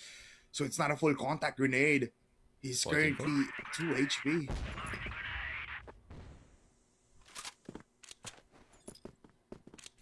Check pa rin kaya yan, pare. Kasi dalawang HE na yung natapon dun eh. Pero I feel like Fervid, they realized, okay, wala tayong nakuhang information via these HEs. We did not spot Loy sa loob ng LR, so it would be quite dangerous to still go for this B-side take. But that allows an opportunity para kay Loy. Since he's on low HP, wala na siyang pakimin kung mamamatay siya dito. All he has to do is make the winning play happen. Information now loaded, pero CR take. Ulit na naman ditong Fervid, pero D stops in second mid. Dalawa na namatay for STS. Meanwhile, Kano and missile dies! Bang! Mula kay Loy! One more! Hip spots Loy! And it's all up to Revenge. A veteran in the making, but he gets a kill here. Double kill for Revenge. Pero low in HP. Tingnan mo yung spot ni Dracifer. He copies Kano, and he still gets the better shot in. Fervid, 7 points in the first half. Grabe, 7-2. Fervid more than prepared for the map of Subbase up against Team Stallions. And this is what I said, man, in the points that I said in that post. It kind of just seems like Stallions are still running the exact same things na nakita nga natin dito sa last season, pare. It did work up against teams like itong Atras at yung mga Rosea teams natin, pare. Pero we're talking about Fervid here. The team who has evolved with just a 3 days worth of off-season, pare. Pero parang nung pumasok dito si MZ, pare, it kind of felt like a missing puzzle piece para sa team na to, men. Pakiramdam ko, men. Tumantuwa si Nice Katol at the moment. He's probably clapping his hands knowing how good his team is at the moment. Mm-hmm. Man, last time lang na, para it was just yesterday na nasa impact lang ang Fervid. With Lance being the last player here in the OG roster. And Aris now taking the coaching role. They've improved tenfold. It feels like Fervid is prepared for anything at this point, Sneaks. But BL side, what are you thinking? GR side now for Fervid, what should be done here for both of these teams? Ito yung pinaka-dangerous version ng Fervid, no? Pag nabigyan mo sila ng ganitong kalaking lead dito sa first half, that means they have enough leeway to kind of do a bit of weird plays dito sa mapa natin. So I'm expecting Fervid maybe to try and go for maybe a 3 woods play, 4 MR, anything that can resemble aggression o pan-disrupt lang dito sa STS. Wala pos ba? Wala pos. Pero passive lang. Alright. Fair, far back.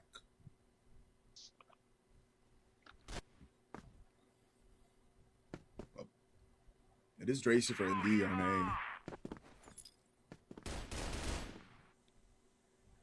Bloods on DR. Yeah, this is a simple 2-on-2.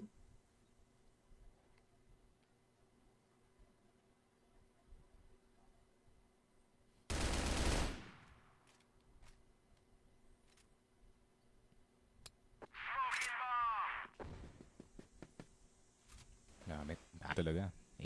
Ace rip, no? Sabi niya, tamang passive muna tayo. Pakiramdaman muna natin kung anong gagawin dito ng STS. What kind of 3-man push to go for? Or A-side took it vulnerable though, pare. Lucifer is close by. He needs to stay alive here. But STS, no gunning it. They spot the arm. Alam nandito na siya sa may kanan ngayon. As they enter, good flash to delay everything. Lucifer is still alive. Now he goes and pushes. Wait lang, disrespect. Good flash as well. But Lucifer goes back. Once more, possibly. Stuck dito ang buong STS.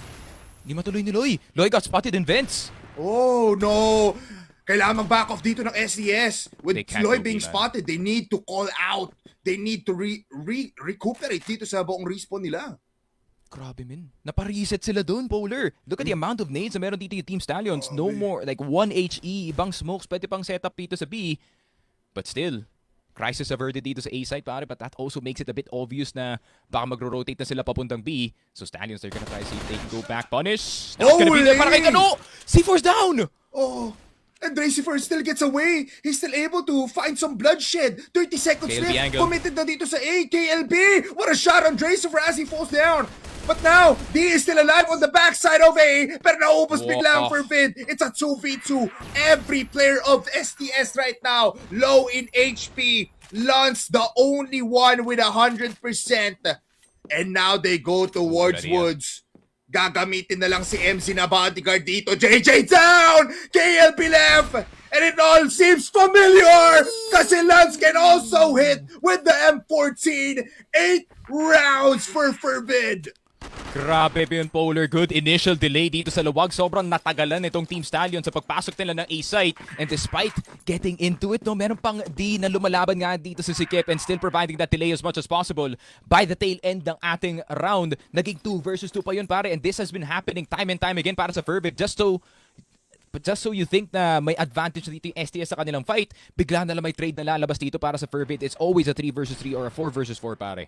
Yeah, palagi sila dehado dito and FERVID just always on top with the numbers. Oh, 2 more rounds for FERVID. Can they close this out with only letting STS win 2 rounds? But look at this craftiness. No Lance in events again. There's only one player on B. It's A7J. Meanwhile, the rest of the players are gonna be holding down inside. Gusto i-cancel agad yung ano dito na Polar. Yung possible position na kukunin ni Loy or ni JJ dito sa vents. That's actually really good denial. Parang mawawala yung possibility na pagkuha dito ng A unless you get an XJ spin dito sa vents, try and bait itong si Lance. Yung JJ hits this, most likely, nasa ni C4. Lance knows this information now. He heard the footsteps. Pero B-side sneaks. It's a 3-prong approach mula sa STS.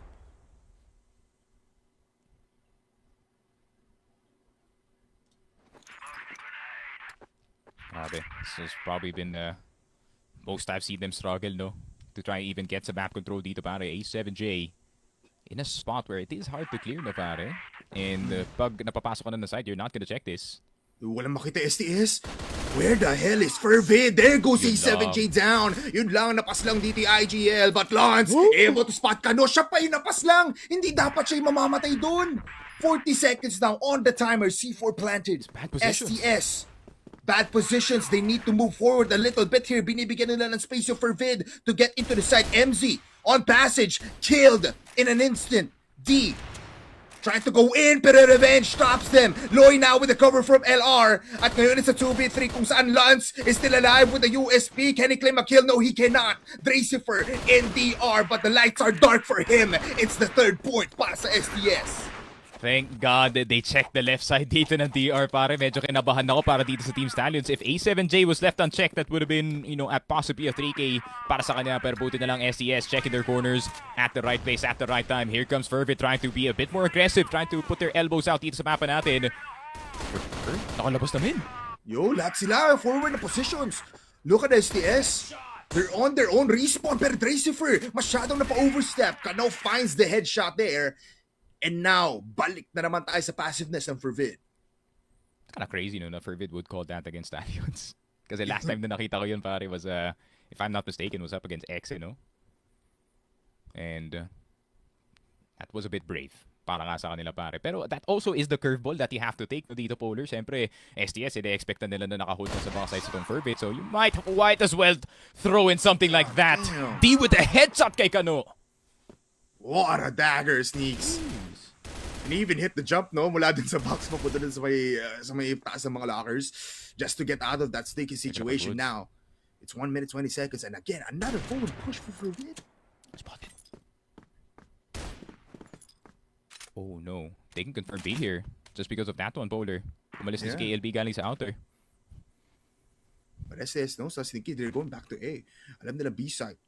Yung maramihan dito, with that information gathered mula dito kay Luns. Oh, he could push. But yung depensa dito ngayon ng FERVID, it's only 2 players here, pero pinser maneuver, A7J, di siya rinig ngayon. Hello, old friend. Oh, Loy, hello, my brother. Hello, my brother from another mother. Loy falls down. It's a wall. They kill up one more. Lance nakakuha ng isa. Revenge now with a dagger onto Lance. D needs to go back. Kailangan niya tawagin dito si Kuya, kasi si Kuya mag-isa na lang. Revenge with 1 HP. KLB in the sight. Plants the bomb. No one's Pero talking hindi about. nila ina-expect. Pero Revenge, here's a little bit here. Nakita niya na with the flashbang or the smoke, delays it a little bit. 20 seconds, USP inbound. A7J plays with fire. At ngayon, paiisipin niya si KLB. He still has time. 17 seconds to play. KLB nagugulantang. And can A7J give them 9 points? They cannot with KLB's instant headshot. Grabe naman yun, men. But still, the pressure is real dito sa mapa natin. Oh, FERVID, finally, with their timeout dito sa mapa natin, they're feeling na, you know, they're winning yung initial parts ng mga rounds natin, but then they're having trouble kind of ending it, no? And I kind of feel like na dahil ngayon sa firepower nga na Team Stallions, Revenge is also starting to shoot dito sa mapa natin as well as itong si KLB. And alam naman natin yun, di ba, Paul, when the rest of the Stallions boys cannot frag, KLB always steps up and gets on the frag board para sa kanila dito to try and you know, spark some inspiration galing sa para sa kanyang mga ibang mga teammates dito. But we need a bit more output galing sa mga ibang players ng Team Stallions. I mean, you know, Kano has been getting caught time and time again dito sa mapa natin thanks to yung very good positions na kinukuha nga dito ni Luns. But at the same time, no, Team Stallions really have to move carefully dito sa mapa na to. One wrong move, that's 3 members of FERVID in front of you, pare. Yeah, overwhelming. Lahat dito ng ginagawa ng FERVID, despite them being on the GR side, no, it's a crazy point in time. This timeout will reset everybody here, even for the Stallion side. Been very, I don't know, parang too close for comfort lahat ng mga ng rounds natin dito, Sneaky. It also became a 1v1 at this point bago tayo mag-timeout. Could have gone either way, honestly. Yun nga, no? Makapagpigil hininga talaga there. You cannot say that there's any other team except for maybe Execration o dito sa liga natin that can put Stallions to be specific, no? On this position, on this pressure. Daming plays na hindi na pupunta nga sa kamay dito ng Stallions because of FERVID and the weird angles na kinukuha nga nila from time to time. Pero the problem is now, para dito sa FERVID, can you finish up against Team Stallions? In terms of mentality, no, pare, pwede ko i-rank na number 1 itong STS. Kasi kahit 9 yung scoreline, pare, the possibilities are still endless para sa kanila as long as the game is not over. Pero may kita ba natin yan? We saw that happen before, but Revenge doesn't even get a chance to scope up papunta dito sa may LR. Pero Loy gets the shot there. That's the trade coming into A7J with 1 player down. FERVID now in scrambles.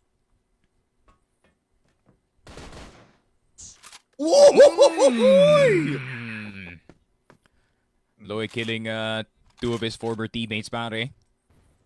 Kinda saying hi to the old MJ boys dito sa FERVID. Nothing's gonna cause a bit of a rift happening dito sa B-site.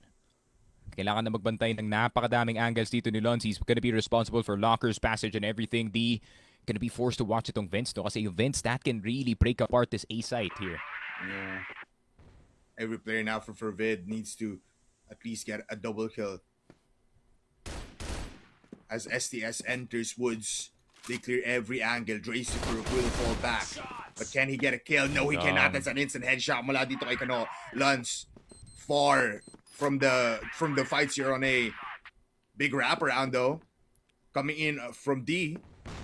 And he's still an unknown presence, but JJ nasa mabalan dito sa may pinaka-corner ng luwag. He gets the headshot there. Can he get the double? Pero Loy plays discipline. 24 seconds to play. D going with the nade. Loy na-stuck! Whoa! He missed it! He thought it was close. Akala niya flash, but now Lons going in and he still falls down. It's still STS with another win. Grabe. And it kinda seems like now is the time para sa FERVID, no? Para gumawa ng mga more aggressive plays nila dito, pare. We barely seen any action dito sa MR galing sa kanila, pare. And still, they stick the exact same, I wouldn't say 2-1-2, no, dito sa map natin. It kinda feels like a 1-2-2 more than anything. Just more extenuation dito sa shutter natin. You can't really lose that position to be specific kasi, ayun nga, that kinda cuts off the rest of the B side to the rest of the map. So, FERVID has to hang on to these breakpoints dito na map natin. Especially itong second mid. I feel like Vents is definitely giveable, no? Knowing yung position dito ni D. Pero, dahil nga na nakatingin nga dito si D sa Vents natin, second mid is gonna be a bit pare. Yeah. MZ, the only one holding down second mid is gonna be crucial, no? As long as it doesn't get killed, they have a pretty good hold. Pero STS, in these points in time, dito lumalabas yung STS magic where every player now locked on and focused and determined to at least tie the game. Pero sila, it's still very passive. Both teams not giving a lot of information.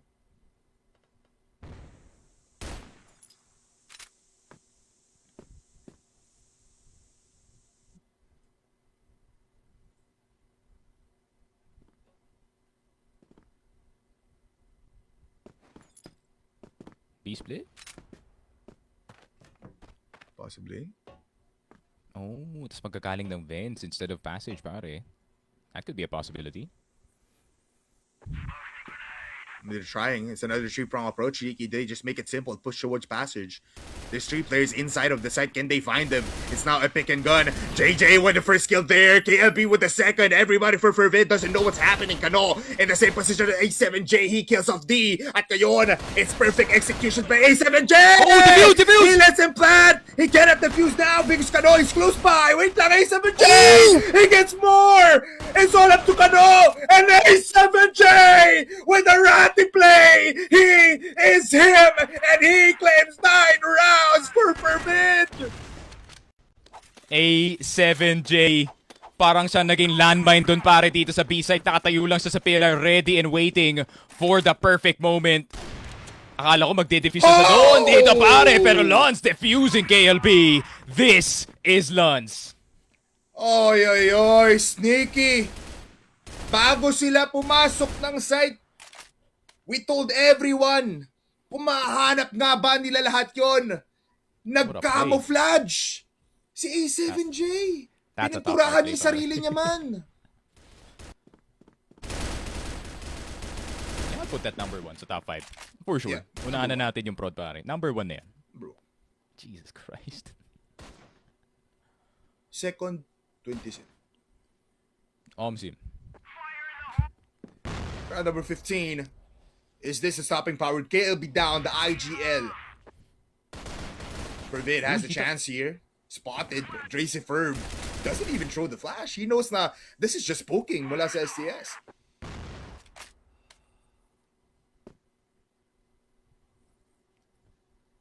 And no reason to peek forward, no? KLB's already dead. Walang incentive, kumbaga, pare, para sa FERVID na kumuha ng mas aggressive na angles dito. And I feel like they know it. Everyone, look at MR. Look at this. Kiloy. They just wanna go and get some blood. They're like vampire sneaky, Loy! Oh! Para siyang barbero doon, pero buti na lang di tumama. They're going. Look at this second mid. Sneaky, they're going towards CR. They're looking though. They wanna go and kill off D, but D. Off angle. Can he spot someone here? No, Kano gets the better shot there. Dracifer now goes and gets into the woods position. Kills off Lloyd. Dracifer can apply some damage here. The pressure is on. 40 seconds left. Ipit na ipit sila dito ngayon. And everyone from FERVID can explode now towards CR, but they give a sight. We calm down. We go for a big retake. Meanwhile, STS wants a big plant. They will reset into 45 seconds. 3 players versus 4. MZ on the Vents position. Tough spot.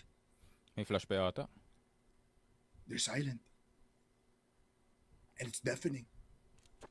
But with this, May flash pa. Smoke Oh, and no. Flash, A7J and Dracifer can now apply the pressure even more. USP's out. HK's there. Kano gets 1 kill, but the pressure's on. Kano with a double kill now. Papasok si MZ. Papasok si Lance, but they cannot get in. 11 seconds. Can Lance do it? No, he cannot. Revenge and Kano, a combination that you cannot determine and give a round win. 6-9. Finally, a bit of a break para sa Stallions dun sa round na yun, Polar. It was a 4 versus 3 at one point. They took the A site, pero yung hesitation galing sa FERVID na pumasok habang nagugulo pa sila dito sa pagbaba ng plant really gave Stallions a bit of breathing room to try and operate dito sa ating A site. But at the same time, yung luwag push natin didn't really result in what FERVID wanted dito, pare. That flash would have actually barely blinded itong si Kano as he's playing the anti-flash position habang may teammate siya na nasa likod niya. So really good positionings para sa STS. That was a panic, pare.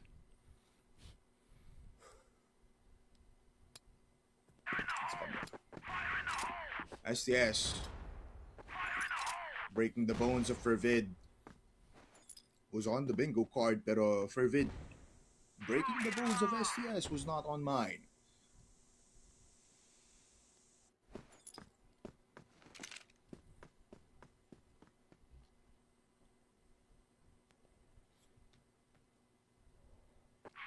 E7J sniper though.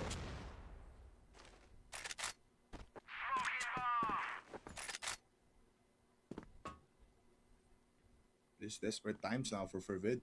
They want to close this out.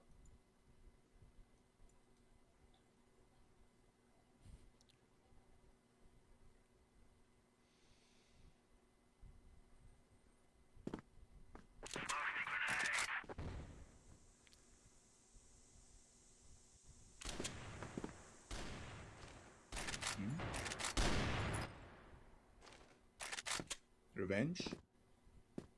Going in. Already in the locker's position, but done. Spotting players now. That's one down. JJ with the kill. KLB enters. And now he wants to make a fight. That's MZ getting a kill onto Loy. Pero KLB ngayon will spray on down. Revenge on 2F. Wala na. Ubus dito ang FERVID. It's all up to D. Can an M14 do the damage? Wala na siya sa trusty HK niya ngayon. And he's just gonna be pushing towards the Revenge, but Revenge is just too good. What an entry mula dito sa Team Stallions. Here comes the Stallions mentality, pare. Win no matter what. Dito sa labanan natin. Very good finds galing kay KLB going through that second mid position. It was looking a bit sus, no, considering MZ actually got the passage player. And I was thinking MZ would actually run inside of passage para may onting cover naman siya dito. But he's also worried about lockers. Pero Lons, another opening pick para sa kanya. Look at this is a fight sa dogfight dito sa woods kung saan si JJ wreaks havoc and opens the bodies of 3 players of FERVID. It's a bloodshed. It's a bloodbath kung saan FERVID cannot close these rounds out. JJ now with 4. Is it an ace? It's an A push though. That is determined by JJ. Kano holding down CR. They don't care about aces. They care about wins. And this is it. 8 points para sa STS. There it is, STS off of some individuals here galing sa kanila men. JJ running through that second mid position as well as itong si KLB in that last round as well. Grabe, STS, this is now where they pump the pace. Dito sa mapa natin, they can feel the pressure now mounting on the side of FERVID. Despite the opening picks na nakukuha dito ni Lunsmen, it's still the 4-man force na nakakabigla dito ng mga sites natin, pare. And again, ito nga STS Magic now sneaky to a point na parang everyone now just eager to get these kills and to give them some rounds. Overtime is such a place na ayaw puntahan ng FERVID. They already had a grasp of a 5-point lead. Pero look at this, isa na lang ang angat nila dito up against SCS. Just so happens, this has one of the best win rates no pagdating sa overtime natin, pare. Yeah. And FERVID does not want to enter that field whatsoever. Though these passive positions, di kaya nila mag-over-aggress. A7J back on the HK. They're not holding down LR. They just want to fight face to face.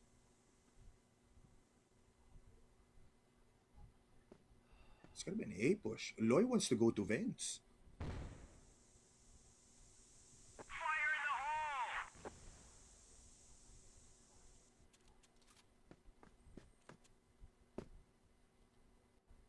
E7J Wary of positions now.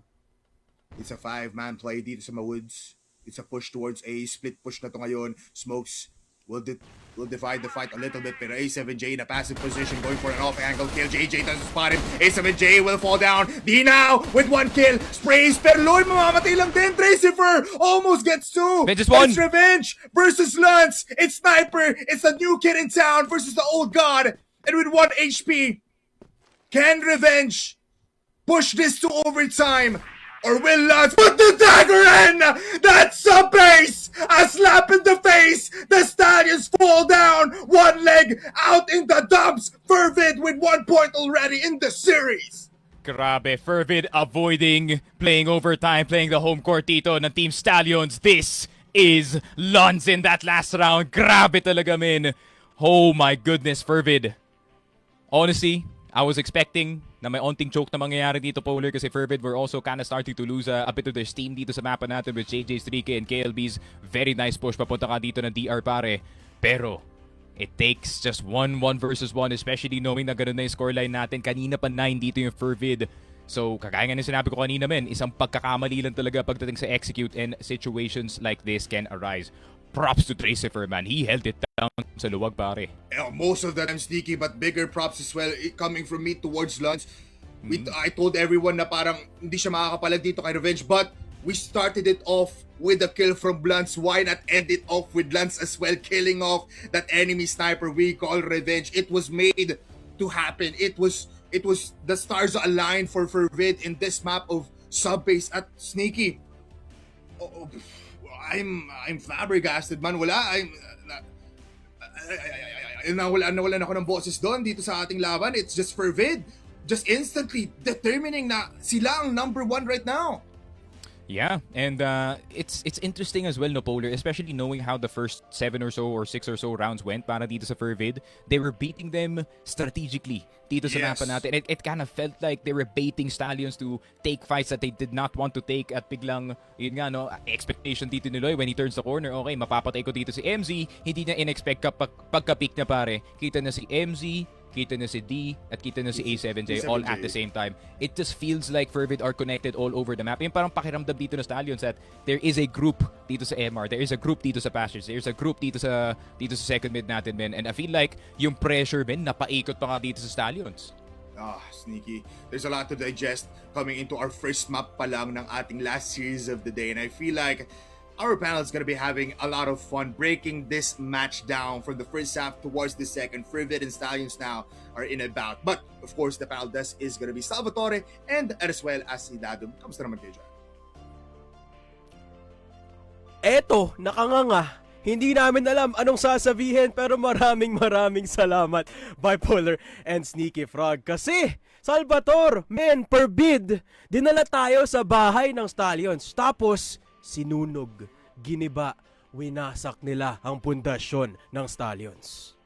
Grabe, men, isang malaking reality at ego check para talaga sa Team Stallions with the overconfidence that they had na piliin tong mapa na to. Iniisip nga nila, nothing can go wrong, alam ni Revenge to, but they just overlooked the mad evil scientist sa isang player na tumalo din sa Team Stallions dati pa at Masters 2024, that being A7J. And my God, pre, sabi ko kanina, ang isa sa mga pinakamalugod na kalaban ni Revenge para malaman natin kung tunay nga ba ang kanyang comeback tour is definitely A7J. Kahit anong pagbubuhat ng bangko ni Kanupre, he is just getting outplayed by 5 heads of FERVID esports, men.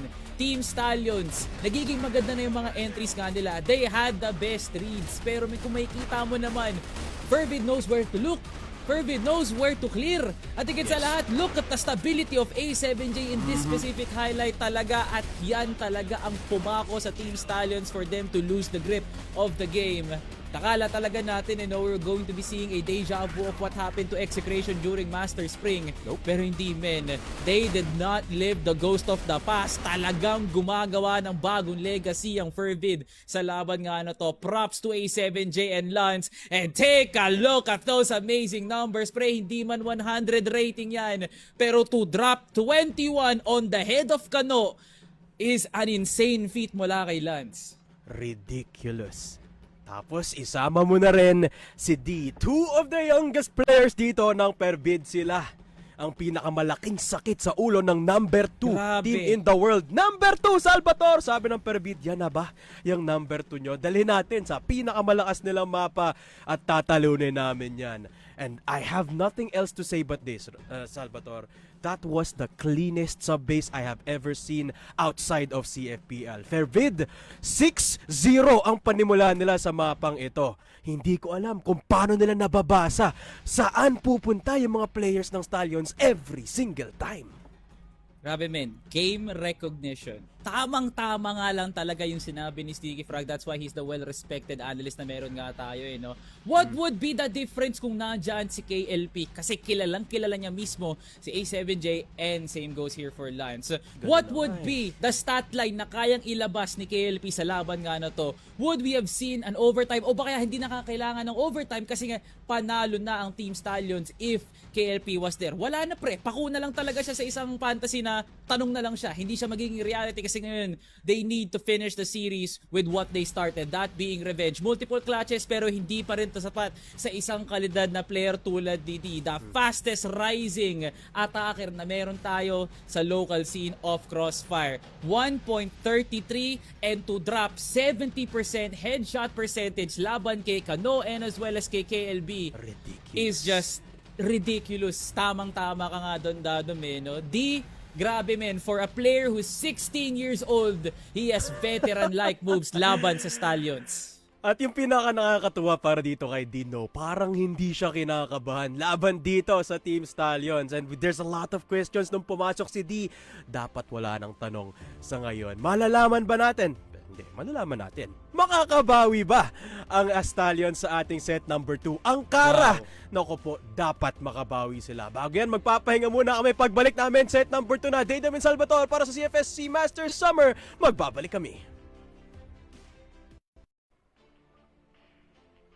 Pinatumba ng FERVID ang mga Diyos ng CROSSFIRE Philippines at hindi lang yan, sinunog din nila ang bahay nila na parang ginuho na rin ang Mount Olympus. Welcome back to CFSC Masters Summer 2026 sa laban ng FERVID at Team Stallions.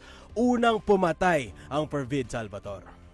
Grabe men, sa dami ng teams na sumubok na tumalo sa Team Stallions sa loob ka na sub-base. Una sa lahat, Pacific. And pangalawa, ang A7J na matches. At akalain mo nga naman, even to this year, si A7J pa rin ang tatalo sa sub-base ng Team Stallions. No? And more on A7J later. No? Pre, malaking props para kay Lance at di na magbagsak ng 20 para sa isa't isa. No? Na 20 kills for these two players usually results into like what? A very parang individual sort of play talaga, no? Pero hindi men, those 20 kills pinaghirapan talaga ni D at ni Lance kasi KLB was getting a sequence na pumapabor para sa Team Stallions and Revenge was also slowly crawling back doon sa second half slap nga na yun, no? Pero grabe men, to record a 7-2 first half for FERVID doon sa sub-base na yun was just uncanny at eto pa talaga pre, no? What is the mind now for Team Stallions? Papasok nga ng Ankara kasi hindi rin naman to isang turista na mapa para sa side ng FERVID. They love their Ankara kaya nga pinili nila yan.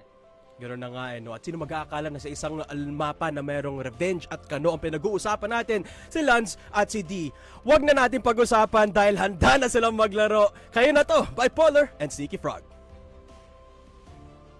It's time to continue the battle dito sa ating labanan ng FERVID and as well as ng Stallions. But after that first match, what are gods to a team that looks like Kratos in a sense? So, it's gonna be one hell of a ride dito sa ating Ankara. Sneaky Frog, what are your thoughts pagdating dito sa game? It's BL side first para dito sa Stallions.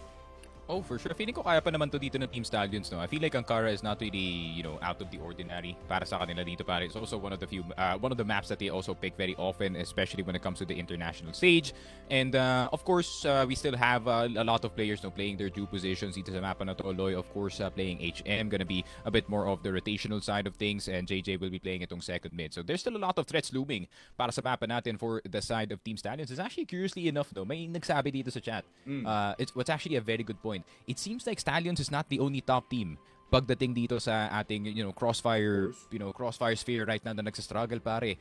Yun nga, all gamers also having their own struggles dito sa CFPL, and also taking a look at itong CFPL pare, itong 9Z is actually leading the charge. So it seems like may pattern ngayon na nangyayari for 2026. The young guns are here to prove themselves, or not just the young guns pare, the new bloods dito sa ating tournament, really wanting to prove na they can also hang in Paris. It's a new generation of Crossfire players, Sneaky, that are really trying to gun it out para makapasok dito sa AWC and to claim a championship these Summer Masters. But nonetheless, it is gonna be one hell of a fight, no? Pagdating dito sa Ankara, I would like to see, again, Ankara is one of the most perfected maps mula dito sa ating Stallions. FERVID has an amazing BL side din.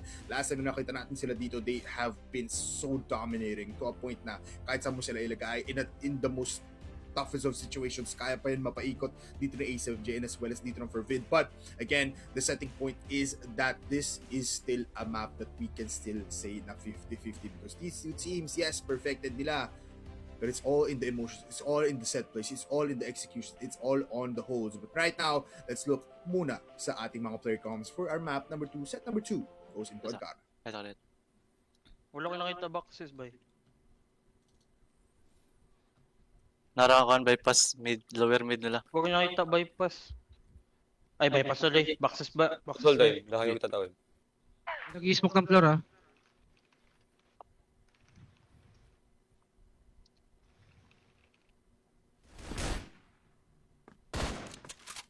Bomb things. Default all over the place. No, dito Polar. Tamang 3-2 lang para dito sa side ng FERVID. More of a deep position para kay MZ sa hotel. Probably will be the guy that you will look at, no, dito sa mapa natin ng Ankara, na could be doing the aggressive moves para sa kanyang team, especially knowing na kung magpupush na tong Stallions dito sa A site and they're definitely committing all 5, no, parang may isip po rin yung possibility na biglang lalabas ng bypass tong si MZ pare. Yeah. I mean, in a way, pwede nga maging scout dito si MZ, no? He can be a cameraman just taking information and relaying it towards the entirety for vid. But you can't do that easily, no? Last time na nakita natin ginawa yun ng isang team execution, CPN always faltered kahit na dalawang pinupush nila doon. So STS has everything covered even in the BL side, but it's a total push possibly. Checking things out kung sino nga bang nag-overextend. Yan, Lons holding this TB position, no? Jump spot lang dito si MZ. Lons, of course, one of the players that has given Stallions the most trouble, no? Dito sa mapa ng subbase. Pero pagdating dito sa mapa ng Ankara, he has been known to have some explosive performances dito pare, pero TB push. No, for sure. But JJ does deny that explosiveness for this time. KLB will find MZ here, and MZ will fall. So B site now for the retake ng FERVID, but it's Stallions going fast footing. Loy will fall into the hands of Dre. Meanwhile, A7J with a wallbang headshot onto KLB. It's a 3v3 in an instant, and kung saan dire-diretso pa rin dito si Tracy Fer. Nahanap pa rin dito si Kano all the way from second mid. And they plant the bomb. They need to just digress and they need to calm down. 2v2, 30 seconds. Diretso sila sa may exit ng hotel, pero si Revenge isang bodyguard ngayon. He is a god in waiting. Pero Tracy Fer now has 2 kills. 20 seconds to play. Can find JJ here, pero Revenge, look at his angle all the way from high mid. He needs to be surgical pagdating dito sa execution na to. Yun lang nahanap niya nga si Revenge, pero di niya nahanap si JJ. What a play in the post plan for Team Stallions. Grabe, good position being taken here by JJ, no, dito sa battery, just waiting for a shot or two, or kung mamamatay nga dito si Revenge pare, he is just gonna be right around this corner with the EBR. Good defense dito sa may hotel side natin as well, kind of preventing most of the action from happening. Pero man, napakalapit yun para sa side ng FERVID. They're actually getting a lot of map control off of the kills na nakuha dito ni Lito, pero MZ going in. JJ Loy will get the kill there. So trade sa flank ulit. They'll just go back. Again, stalemate na naman muna tayo, Sneaky. It's not bad. In all honesty, no, MZ para dito kay JJ, who's been kind of popping off. Wait, Kano, this testy. He hits the tail. I think he didn't expect na naka-forward ngayon kasi nagbato naman siya ng grenade doon. But Kano doesn't expect this. It's a fellow young talent kung saan kaya niya makakuha ng dalawa. He is an executioner. And as well as Tracy, he's the Grim Reaper. Dito sa Ankara, 3v1, and it's all up to Revenge. Yun nga, no, time to prove yourself, Revenge. This is now the time for you to prove That you can also give points towards the side of Stallions with your own sniper, with your own confidence, pare. Pero C4 pupulutin. I think Fervid, wala na silang pake dito kung makuha yung C4. They're just gonna stay together. They don't care. They let them get the C4. Once the smoke gets out, malalaman ni na okay na nakuha ng C4. The question is, nasan nga ba si Revenge? Oh, look at A7J, pare. Yeah. So all the way towards CA. There's a big job here. Titinan niya yung mid, titinan niya rin dito yung CA, but timing. Both players not spotting. Yun lang nahanap ng A7J. Shots through the box does connect a little bit, pero hindi yan confirming the kill now. They wanna overwhelm Revenge in the second round. A7J just jump spots and kills off Revenge their first round in Ankara. Man, as soon as nakita dito ni A7J si Revenge and the safety of a wooden box, alam mo naman yan, pare, that's a basic equation at this point with an EBR.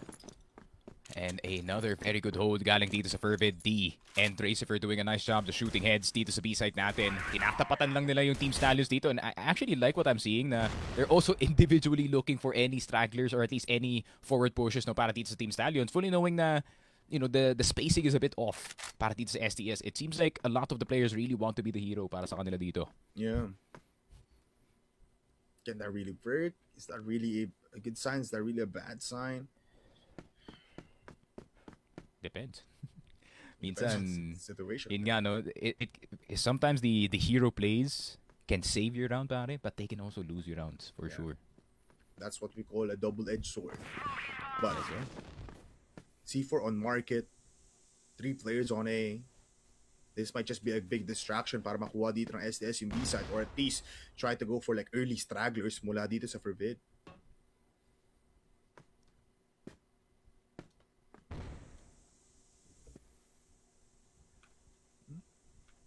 They just convene. They have all of this mid position para paglaruan ng Fervid, but tough times. Wala sila makuha information dito, Sneaks. For sure. This is on purpose, no? Para sa Fervid. They're withholding as much information as they can dito sa Stallions. It kind of forces Stallions to make a decision, no? Dito sa mapa natin kung ano parte ng mapa that we can get. Pero Tracifer goes for the check. Confirms na nasa CA si Revenge. However, with that presence kay Revenge sa CA, no, they do kind of know that it's B now. Yeah. They have a little bit of information now, and can Lance use that information to find JG? Yes, he can. MZ now pushing, gets 1 kill. Pero dito na buong batalyon ng STS. Isang kalbaryo mangyari dito sa pick kung saan si A7J delayed push again! And he's the tagger once again to kill off 2! It's all up to Revenge in round number 3 in a 1v2. Sakto. Pero di, ang ganda ng position. Mapapalampas dito si Revenge without even checking the box. Yun na nga! It's a trade! And it's the second round for Fervid. Man, it kind of feels like the rounds dun sa sub-base, no? The Stallions, they were so close to getting victory in a 1 versus 2. Pero napakaganda lang talaga na positions na kinukuha dito ng Fervid. And I really like that call galing kay Ace7J, no? D, pumunta ka na dito, lil bro. Mag two-man play na lang tayo dito. Naka-TRG. Yan! Si Revenge and Loy. Man, of all the players na mamamatay para dito sa STS, it had to be him up against Lons. And that is a man you don't want to heat up dito sa mapa natin, pare. Baka maging linear na rin dito yung push ng mga STS, no? But, because Loy now down, you don't have a lurker, you don't have someone to go for the back lines, or at least for that secondary push into one site. So STS looking for a trade here. Even after 30 seconds, just as long as they get 1 kill, you have a bigger scope of the fight. Pero MZ might check out mid, huh?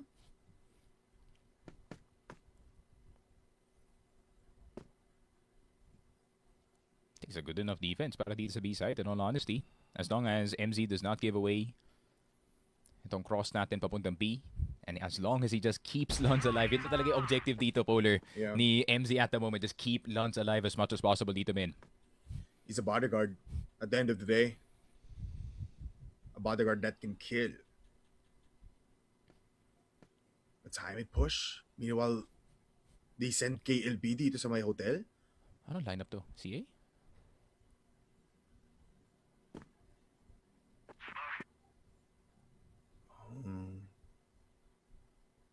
Oh, it's a Oh, distraction. it's a bounce flash, actually.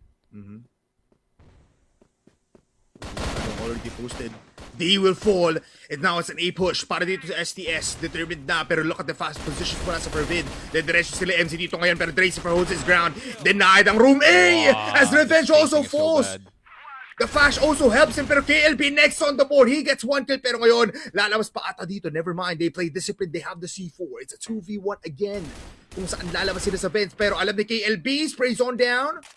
20 seconds to play. They have all of the time here. They can use the timer as a weapon, and A7J just peeks out wide to kill off the last player ng STS. I would not be surprised kung meron timeout na lalabas nga dito anytime soon kasi man, that A-take looks so bad para dito sa side ng Team Stallions. It's not the usual kalat na nakikita natin. Walang naka-double jump para makakuha ng top A player. And ang ganda rin ng delay dito ni Dracifer. He was just looking to see if he can live for as long as possible. But nung na-realize na walang umaakit na players dito sa top A, he decided to take a look at room A at nakuha na nga dun si JJ, pare. Tough times para sa side ng Team Stallions. And they're gonna run it back, pare. Yeah, this is the default ngayon ng STS. The signature A push. 2 flashes on top of A site. Sakto. Pero kakaiba to. JJ now posted towards vents. They want forward approach. Mabilisan lang. Waiting for the flash. Now Loy entering. He hits the shot onto Dracifer. Pero A7J will fall as well. Only getting 1 kill. Meanwhile, damages na dito towards KLB and Loy. 2 players left. They know it's gonna be coming in from B. So exit push might just be impossible. 30 seconds left, Sneaks. MZ will fall, and it's all up to Luds. It seems like a dying effort dito sa round natin, pare. Lun's the only one left alive. And he's just gonna run the other direction, pare. Use the rest of the 17 seconds to talk with his team. Stallions just running it back on the A side. No? Pakiramdam ko, isa lang yung nagkamali dun, Polar. That's why they ran that strat back. Honestly, yun nga, no, could have worked if the kills were exactly like that fast. And mabilis sila kukuha ng top A dito, no? Yun yung problema nga lang. If you are taking A site and you get stuck dito sa floor A, mabilis makakarating yung mga exit players natin dito. But with that kind of offense, Stallions, you can dream for a tie here, pare. I feel like yung pinaka-mistake lang naman doon ng Stallions is that namatay agad si Loy. Because Loy always does that, no? Lalabas siya dito sa EA, after niya mag-flash mula dun sa box sa may CA, tapos siya yung papatay dito mismo for a wallbang shot possibly. But we digress. It's a shot now coming from D to claim off 2. Meanwhile, 3! Takli na patay dito ng D. What a transfer from the taps. Papunta dito towards KLB. At biglang natigil dito ang mundo ng STS kung saan si Kano is still frying Dracifer. Overwhelming in the frame. D will die, pero A7J will clean off Kano. USP inbound, Revenge falls, and FERVID keeps the lead. And it's another case of the A7J off angles dito, no, Polar. Kung saan na lang siya lumalabas dito, second mid, and right next of the big door. And oh my goodness me, FERVID. You know, that type of round will definitely get back in the game, pare. Stallions now scrambling para makahanap ng advantage dito sa mapa natin. Loy, spotting Luns. Pero presence lang yata ito. Galing sa STS, they just want to make it feel occupied itong LA natin. Pero FERVID also has the option to go for the reflash and maybe possibly a 2-man pick dito sa EA, pero masyado lang delikado yun, pare. So, passive na lang tayo. Yeah, they'll just go back, no? Even if they do that, parang there's a lot of like promise para makapatay pa dito si Loy. But, again, passiveness for both teams, same kind of positions. The only difference here is that si ASFJ nasa mid, nasa high mid to be exact.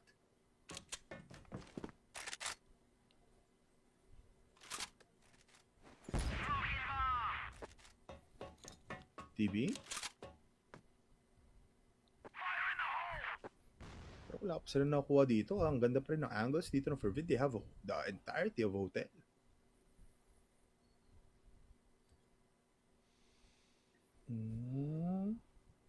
Wait a minute. Lance! He finds God. JJ! He sees him. Nakita rin si Revenge, pare. TB na lang. I'm not as convinced if this is gonna work. In all honesty, Ben, kailangan may magandang tira dito si Kano at si Revenge. Oh, MZ. Can spot out these players. Good smoke. But better shot mula dito kay Revenge. Just wipes the floor with MZ's body. Meanwhile, KLB spotted. A7J wants to fight pero 1 HP. He needs to gamble his life away. At babalik na lang din siya umikot parang ballerina para lang mamatay. KLB with a kill. And STS up by 1 player. Dracifer spotted in the site. It's gonna be Lance falling down. And Kano is gonna be angry here. 7 kills into his name. Pero si D versus 3. 1 HP. 30 seconds. Dead in the dumps possibly. Kano with the kill. It's the third round para dito ngayon sa SCS. Yeah, A7J and MZ could not extract the maximum value ng kanilang mga pushes na nangyari nga dito kanina. And at the same time, nakalimutan yata ng FERVID na meron pang pwedeng tumaan dito ng TB considering that has been wide open ever since namatay nga dito si MZ. But obviously, FERVID trying to play some gambles dito sa mapa natin, trying to get more map control by losing some of it. And unfortunately, para sa Stallions, they just took full advantage dito sa mapa natin. Really good fights coming in from them. Yeah. It took a little bit not convincing kasi nga alam naman dito ng buong FERVID na it was gonna be a B push kahit na mag-TB pa sila. Pero since A7J did die, napalambot lang lalo yun. And even MZ, no? Falling down that early was so crucial para sa depensa dito ng FERVID. But now, forward position for Luns. First time natin may kita na TB is occupied by FERVID.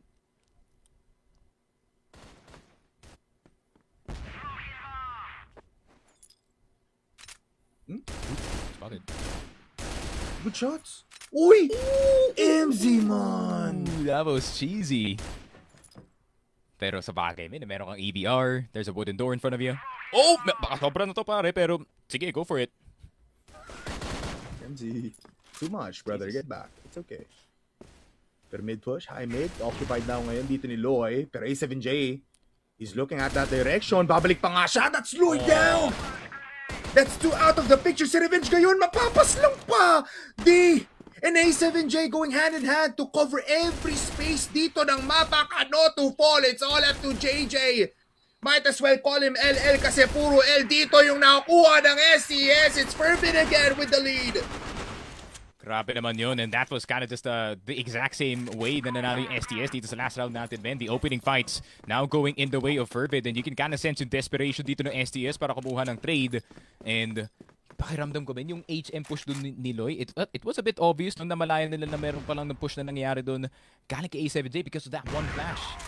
Nagtataka siya, men. Ba't na pinlash tong high mid? Let me just check this real quick. Ay, nandun pala si Loy. Peekaboo. Meron na naman tao doon na itang buong FERVID. But let's see, no sneaks. Still anybody's game at this point. It's 11-4. Oh my god. He wants to win, man. Ramdam ko talaga. Yeah, no, it's been 3 years of this para sa kanya, pare. 3 years of being the number 3rd and 4th. I think he's tired of it. Plus he wants revenge, no? Up against SCS, not the player, but the glory. Mula dito sa laban na to.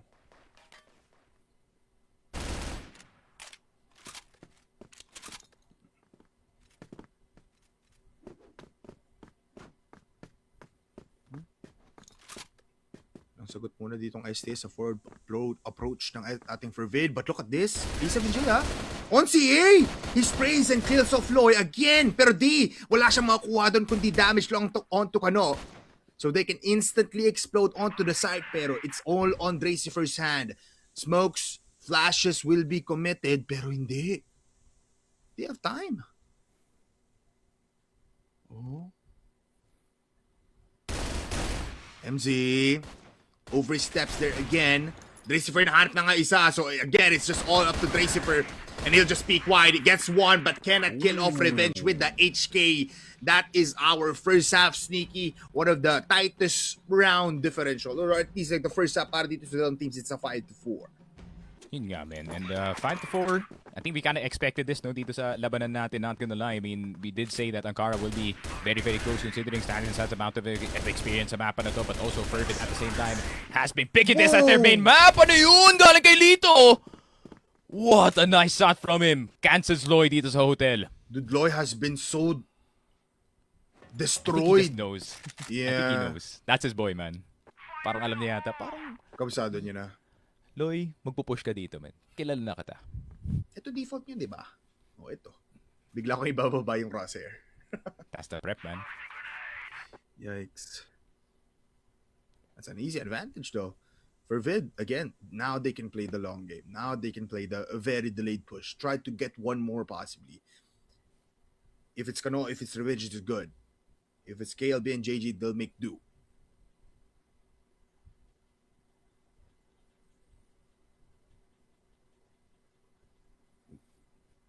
Luns? CA.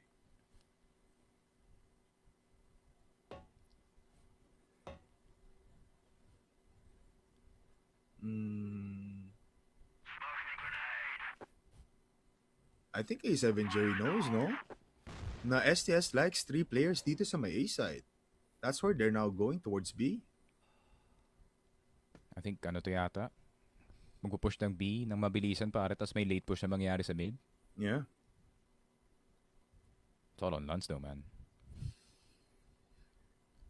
He needs to hit every shot if they just get this B side though. Pero siya mismo forward ngayon.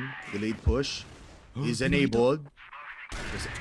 Pero oh, Lance! He just goes in and picks one! Double kill for Lance! Triple kill for Lance! It's not just gonna be that! Didiretso pa siya! It's KLB left alone! Lance is just so activated, man! Parang binigyan dito ng adrenaline shot si Lance para kumuha ng 3. KLB spotting Lance though. Pero up against 5, he can only get 1. FERVID! Grabe yun, man. And we saw it coming from a mile away to Polar. Yeah. Sinabi natin, mauuna yung mga B players, pipush nila yan para ma-distract dito si Revenge. And Lance, perfect timing galing sa kanya pare, slipping behind enemy lines. And all according to plan sa FERVID yung round na yun pare. And they could just go towards the B site now. Hotel, they want it for themselves. Gusto nila mag-check-in muna pero nandyan si Loy. Spotting D. That's 1 down. Loy now gets 2 kills. Somehow, FERVID just fumbling dito sa push nila when Loy just takes a different approach on Hotel. Ooh. Yun lang. I think he was trying to play off of yung distraction dito ni MZ no pare. Habang bumapalit siya dito sa double door. Pero MZ, he's looking for the trade. They found it. Doesn't get the second though. So it's all up to Lance. In a 1v3, he did get 3 kills before, pero this is a different setting now.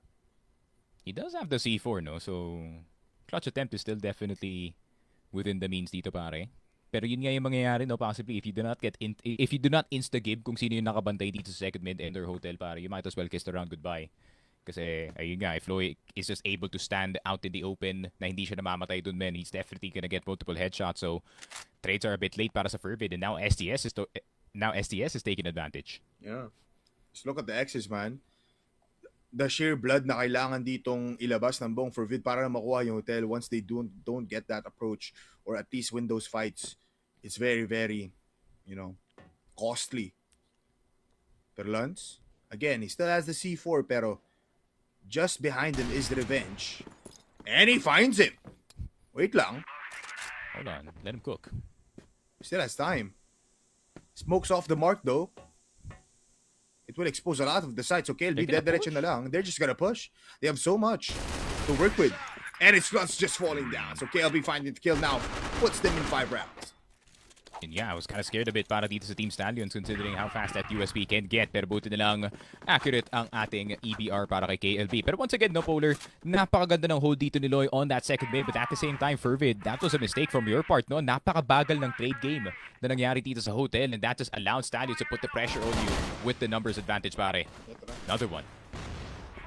Ito na yung raging STS. The raging horses going into the faces of FERVID. That's 2 players down now for FERVID. Pero tignan mo naman, kahit mag-hold kayo, diretso lang sa mukha nyo ang STS. Dracifer mag-isa lang versus 4 and he doesn't even have the C4. So he'll go towards bypass. Meanwhile, Revenge checking now. At the right time, he fights Dracifer and he hits it. It is 6-6 ang ating scoreline dito, pare. Stallions now back in the game thanks to some very good plays from individuals dito nga. Kano finding the opening. KLB deciding to go the Vepr route para mag-guarantee na mayroong isang kill na lalabas dito sa vents. Pero hindi dun papunta yung FERVID, pare. They're miles away. It's gonna be B. This might be a wrong choice. Si A-Clear muna siguro. Yeah. Would have loved na mag-push na lang agad sila, no? But they don't even know what's happening on the other side of the map. So, it's gonna be still a gamble. Honestly, I'm fine with leaving Lons here, no? It might be the same kind of strat nga from before na naka-triple kill si Lance eh. Lance will just go CA here. Meanwhile, players will go towards TB or high mid, papunta dito sa B. It's the same strat.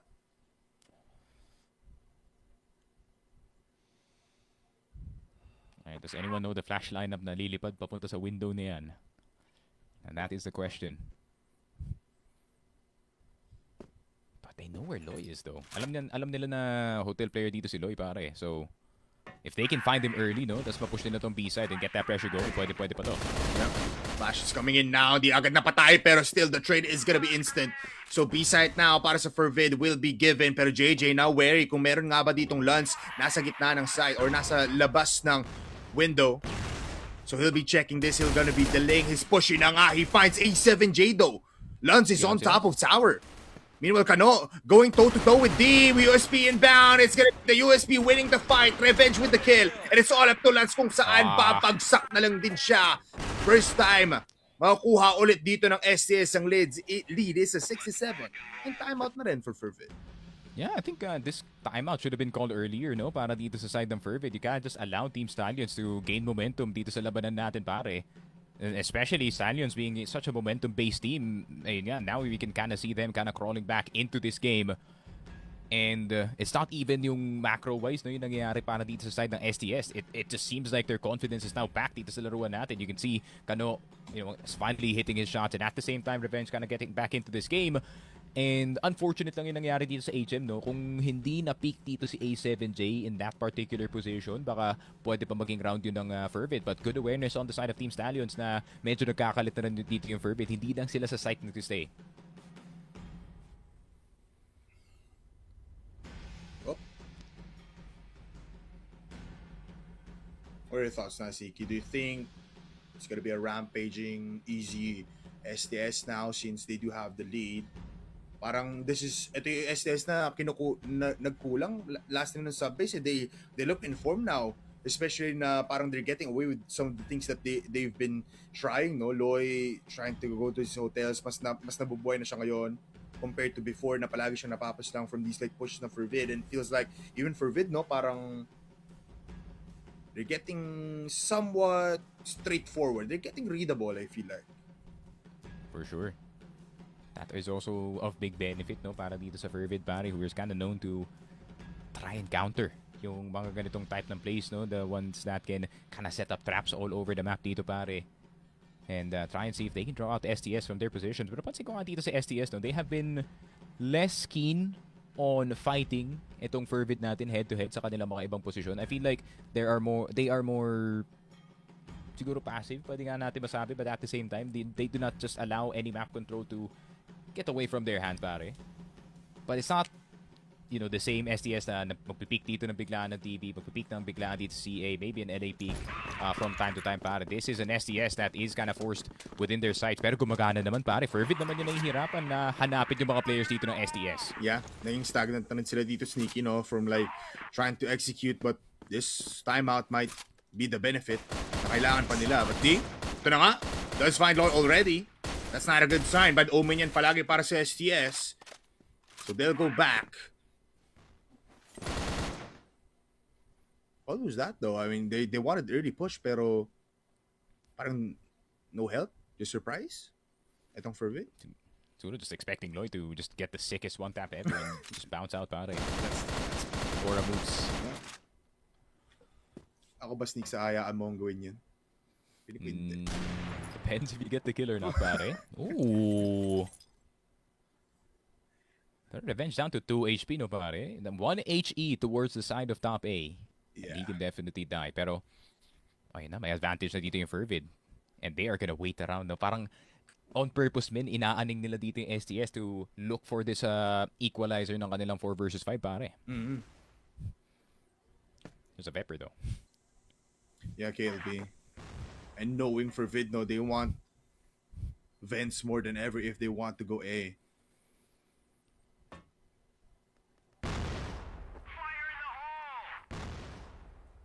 Whoop. There is one way to counter it, pare. How? It's called the Chris Vector. Yes. Funny enough, Fervid uses that, pero hindi siya naglalaro. It's Aris in the coaching board. Yun nga. Pag nakita niya itong Vepper, sayang, Chris dapat yun. But, this is gonna be a TB push. And again, the same kind of offense. Mula sa Fervid. Try it once again. It worked once. It failed once. Might work twice. Pero still, Revenge is 1 HP. Despite him having 2 HP, can still just die just like this. MZ jumping Jologs para mapatay yung GOAT. At ngayon, Fervid will fall a little bit here. Mawawala si Lance, pero tignan mo naman, the smoke is just too thick. Makakapagplanta sila ng bomba, and look at their positions now. Lahat sila scattered all across the board dito sa my B side. A7J though, very good spot dito sa TB. Nice. Despite the death though, he can confirm early, nandito dadaan si Kanu pare. Yeah. So D, trying to fortify this a little bit more. 20 seconds. This is so little time now, Grabe. Sneaks. This hold mula sa buong Fervid is what determines their 7th round. Can they win this now? Headshot there for Tracy for MC with his 2nd kill. Pero si JG nandito ngayon. His suppressive stone sa my slope. But the shots now connecting for Tracy for 7 rounds para sa Fervid. Grabe, look at that post plant as well, no? Dito, Polar, ang ganda ng pagkakalat dito ng Fervid. A7J, despite the death dito sa TB, you can kind of see his objective, no? Kahit mamatay siya doon, he at least confirms na walang papunta sa TB via the death cam. And the possibilities were obvious para dito sa side ng Fervid. Obvious na dadaan ng HM, obvious na dadaan ng hotel dahil nga sa isang death cam na yun, pare. Those small details will win you big rounds. Everything not working for Fervid on that round. They equalize for minuscule things, helping them out to their macro as well, no? But A-side, again, they love going towards vents. This is a safe space for Fervid, but is it safe? Now that KLB is just here on the bottom of vents, on the other side is a Vepr awaiting to grind everybody dito ng Fervid.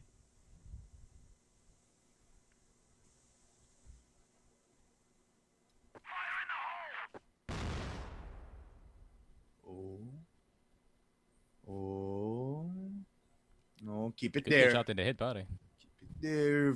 KLB in the best spot ever. Hides himself. Contact will be there, KLB. That's one penalty with the trade immediately. Kano ngayon? Nasa room A where he's safe to claim a beautiful triple kill. Ubos lahat ng Fervid. And without the Vepr, there's also a Kano on the other side. Ngayon, alam Bipolar, Dadum, and Salvatore why that is my favorite angle bilang A player dito sa Ankara, pare. Room A on the underside of stairs, having vision of where the enemy is, but at the same time, may chance rin na hindi tumama sa ibang bala, pare, kasi napakanipis na mga butas nga na nando. And with that kind of play, Kano put in a position where he can make the biggest play para dito sa STS na makabalik dito sa laruan natin. STS, this could be them coming back into the series, pare, pero they need to confirm this one as well. It also seemed like it was a quad. 4 headshots possibly there for Kano, so that's pretty insane. But they'll try once again. Hindi naman na naka-Vepr dito si KLB, but he is nasty with the HK. Alam ko yan. That's the silent box jump. But Flash is there, looking at every angle. Pero namatay na agad si KLB. They spot Kano as well. But JJ does kill off Dracifer. Meanwhile, di sila makapasok. The nade kills off Kano. D as well holds his ground. Switches to the M14, now sprays on bound. Dalawa na lang natitira dito para sa STS, and they're both coming in from exit. Oh, Lloyd just sent it. Loy sent it.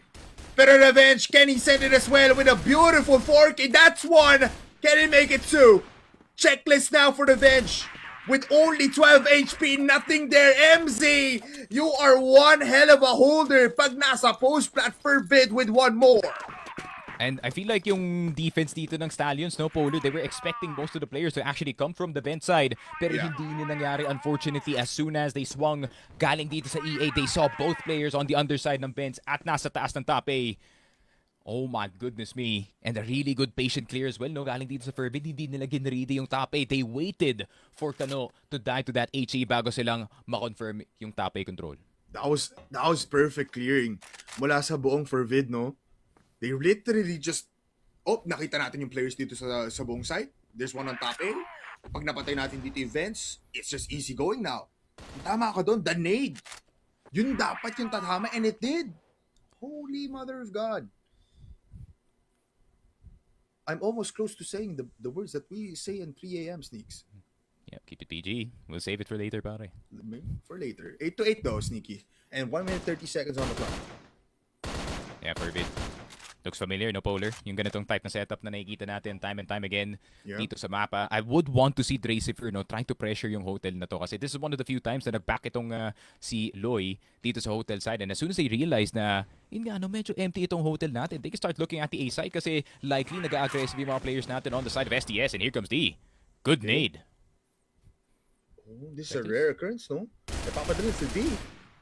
He does die, though. Oh, try to bait it. Loy? Spots MZ, that's 2 players down. Mistakes now for FERVID as they hesitate to at least execute on B.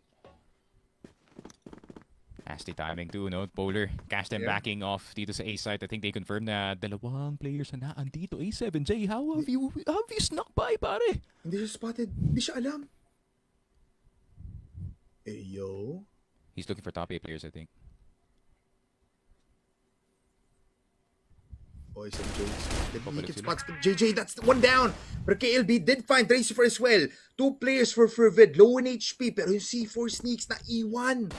Sa harap mismo ng dalawa nating teams. Lance low in HP, dead in the dumps.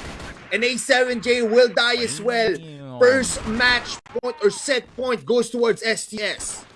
Grabe men, the one time talaga na nag-pack itong si Loy sa hotel and they swap the aggression dito sa mapa natin. Instead of the second mid hotel push, there will be a face-up play dito sa vents. And that was the right guess para dito sa STS. No? And honestly, a very unlucky timing para dito kay D. Hindi niya alam na dalawang players ang nasa loob dito ng vents. I think he was just trying to bait out yung isang peak na mga ibang players dito. Just how you should with an HK417. And a timeout actually para dito sa side ng Team Stallions. They want to confirm this last round. But that also gives time para sa FERVID na kausapin to si Kuya Aris, ha? Yeah. Kaya They pa have enough time to possibly. Pero overtime, is it doable? Again, GR side to ng STS at the end of the day. doable. It would take so much mula sa FERVID para lang makuha tong 9-9. It's inevitable, pare. Yeah. With this kind of game, It can happen. and yeah, no, back and forth nakikita natin, no, for the past few rounds. FERVID and STS, they do not want to give an inch, not a mile, dito sa mapa natin, men. And you can kind of see yung STS, no, kind of reaching deeper into their playbook. Yun nga, the aggression dito sa events. Maybe dito sa next round natin, no, I am expecting Stallions to try and do their second mid set, no. Dadaan sila sa hotel, possibly with more than 3 players, and try and see if they can just kind of clear them all from there. Pero FERVID, if you can read that cheeky play galing dito sa STS, pwede pa ito mangyari. But at the same time, what if STS reads the read, pare, you know? Yun yung ganito na tayo kalalim. Yeah. Dito sa laruan It natin. goes deep. What if STS reads the read dito ng FERVID and they just go passive dito, man? Yeah. I mean, there's like 80% of that happening. So, I feel like it's most likely. Pero, ang tanong ngayon, kasi mapupunta din sa FERVID, what are they gonna be doing with that? Grabe talaga, man. 2 of the greatest minds Cebu has ever produced. KLB, the farthest anyone has ever gotten in an international play. And A7J, the reason why Loy is even in this team in the first place, pare. Without A7J, Loy would not even be existing dito sa team na to. They did what you said, Sneaks. Impact's here. Let's see. KLB pushing now. Checking the situation dito sa may dulo ng hotel. Checking dito sa may sabon. Passiveness. Met by passiveness.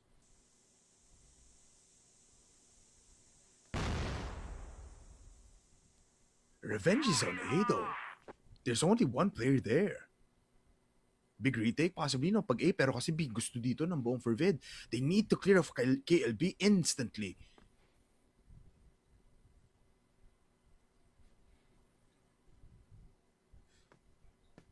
I think they know, though. I think they do. I mean, they expect every angle now. Clearing operation, and Dracifer hits the shot, but he's low in HP. They go towards second mid. FERVID's looking for the trader. Oh, wala. Masyadong malayo. Pero ito na si JJ. Going in, Dracifer dies. But that's okay. Meanwhile, Kano, nanggulat din. Good call there. In all honesty, galing kay KLB pa rin, no? Just having clear the bottom side dito. Oh, he wants something. He wants something. Oh my God! Holy! MZ! Uy! Nasa A! Uy, kumaga si Revenge! Sa mere distraction ni D! Meanwhile, si Loy, MC finds Revenge! As he goes towards exit! There's 35 seconds! It's looking likely na aabot tayo sa overtime, pero let's not jinx it yet. Loy is still here. And he has shots that can be precise. It's Lance getting the shot in. It's all up to JJ. That got a kill here in the hotel. Pero lahat na binibigay. Sabi nila kay JJ, huwag ka nang sumubok. Bawal kang pumasok. With the bomb planted, it's a hard time for JJ and MZ again. With the wallbang through the box, it's an overtime in Ankara.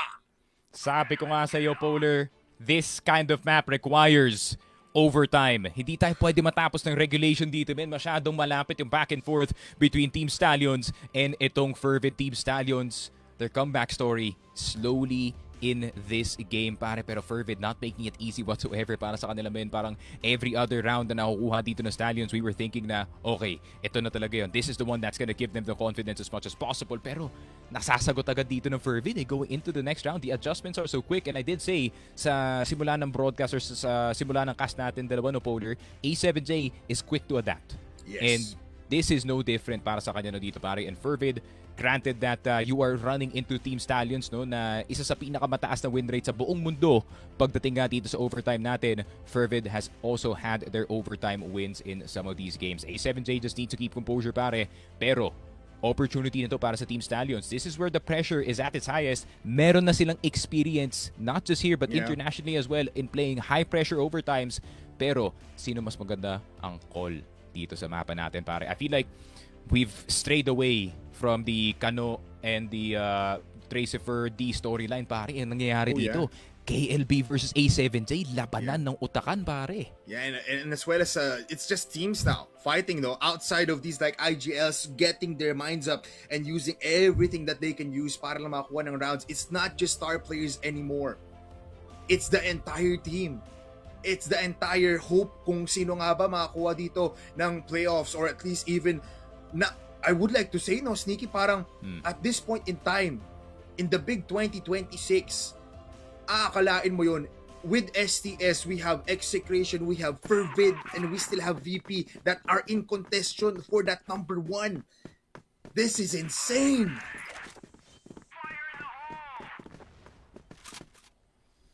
Uy, FERVID. They have done this the entire game, pare. Lalabas na sa OT. Uy.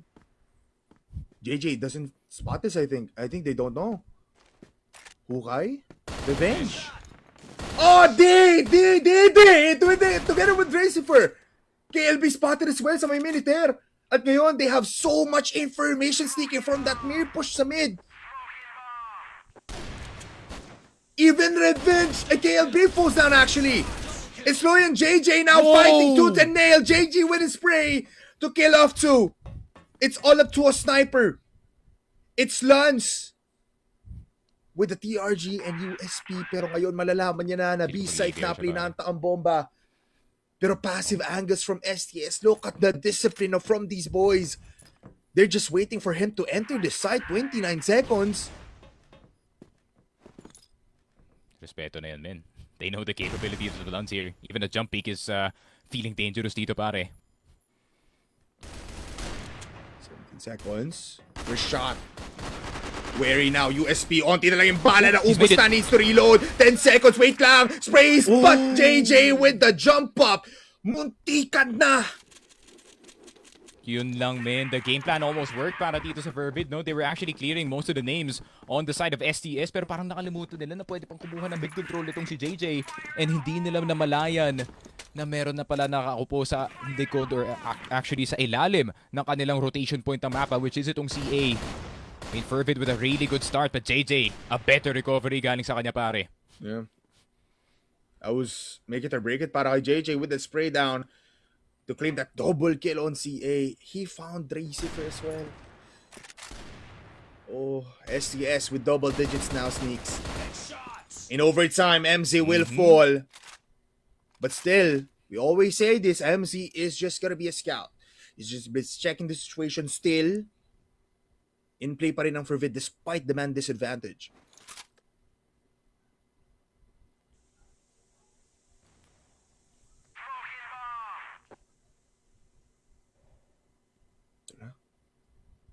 Again, is the A-side take mula sa STS.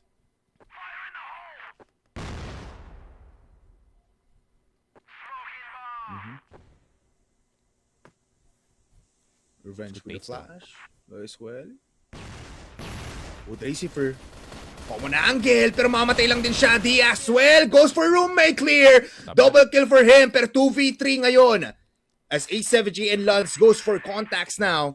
Pero ang ganda nito, 16 naman kung nasan nakapwesto si Revenge. Nasa pinakadulo ng LA. And he just finds A7J again. Kinakailangan na naman ni Lance gumawa ng clutch in a 1v3. He did this before, but this time he cannot.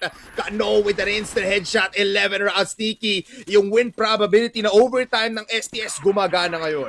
Yun nga, men, and this is just the experience talking para dito sa side ng Team Stallions. So they have been in this position before in 99 score lines, especially itong si Revenge Man. He has been into one too many overtimes no, dito sa kanyang career, pare. So, yun nga, hindi na strange. Pamilyar na pamilyar yung lugar na to para dito sa ating Team Stallions. They know how to operate when the pressure is highest. Pero Loy, can you find A7J here? They're also aggressive now. Hindi nila kiniklear yung box. That just gives Loy so much space to claim a triple!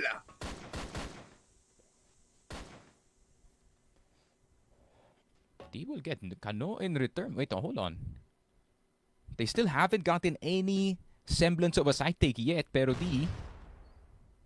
kailangan na maging bayani dito, pare. It's either him or Dracifer, honestly. Pero Stallions, with that kind of opening, galing dito kay Loy, ironically, yun yung pinapunish ng FERVID dito sa or sa regulation rounds natin, pare, yung pagka-overextend dito ng Stallions. But seems like the tables have turned.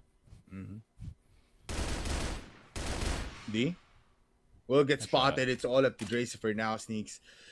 Just concerning yung push doon ng players natin mula sa FERVID, no, as Dracifer dies here. Kung nakikita mo yung mga X doon, malapit yung mga deaths sa may bypass side. They could have just hugged the wall dito sa may market para di sila spotted at least to clear off the box. Ayun nga. Para naman sa Team Stallions, so you really do not want to get too excited para sa win na to, pare. Now is not the time to pull out the second mid 4-man push, pare. But you do have a bit of leeway, no, para gumawa ng kababalaghan dito sa mapa natin. So we might see Loy peeking in towards that mid side once again. I really want to see more Kano plays dito sa mapa natin. You know, just let the kid have the green light maybe for a round or two. Try to see what happens kasi feeling ko inip na to si Kano na gumawa ng big play dito sa mapa natin. But still, if you're on the side of Stallions, parang nasa isip mo pa rin na if I go slightly aggressive, I could possibly give FERVID the advantage, and that's what they want. The 5 versus 4. Tapos bigla silang babagal dito. Yeah. If Kano goes to high mid again, no, might have the green light there, Sneaks. Kasi so far, he's been on A, exit side, not really B. It's been mostly passive plays, no, going for that parang insurance na Kano can fry up as long as nag-execute itong FERVID. But 1 round left. So race to 13. Stallions with just 1 point. Meanwhile, tatlo pa hahabulin dito ng FERVID. And sometimes FERVID just really can't close out these rounds, lalo na overtime. At ngayong STS yung kalaban nila. That win is much tougher to be claimed. Layo na itong lead na to. Yeah. At the same time, no, baka mag-crumble nga dito yung depensa ng ating Team Stallions. Just a reminder, like, this is where they lost the majority of their rounds dito sa mapa natin. You know, having a hard time trying to defend up against a FERVID offense that really feels like the whole map is being pressured para sa kanila dito, pare. Pero Stallions trying to create a surprise at the start of the round and tatry nilang i-punish kung sino una magpipick dito. That hold on hotel will be claimed by Loy. Meanwhile, MZ mabilisan lang din ngayon. He also has some tricks up in his bag. That CA control will be crucial para sa FERVID. But just like what you've said, it's still not done for STS. They don't need to be complacent here.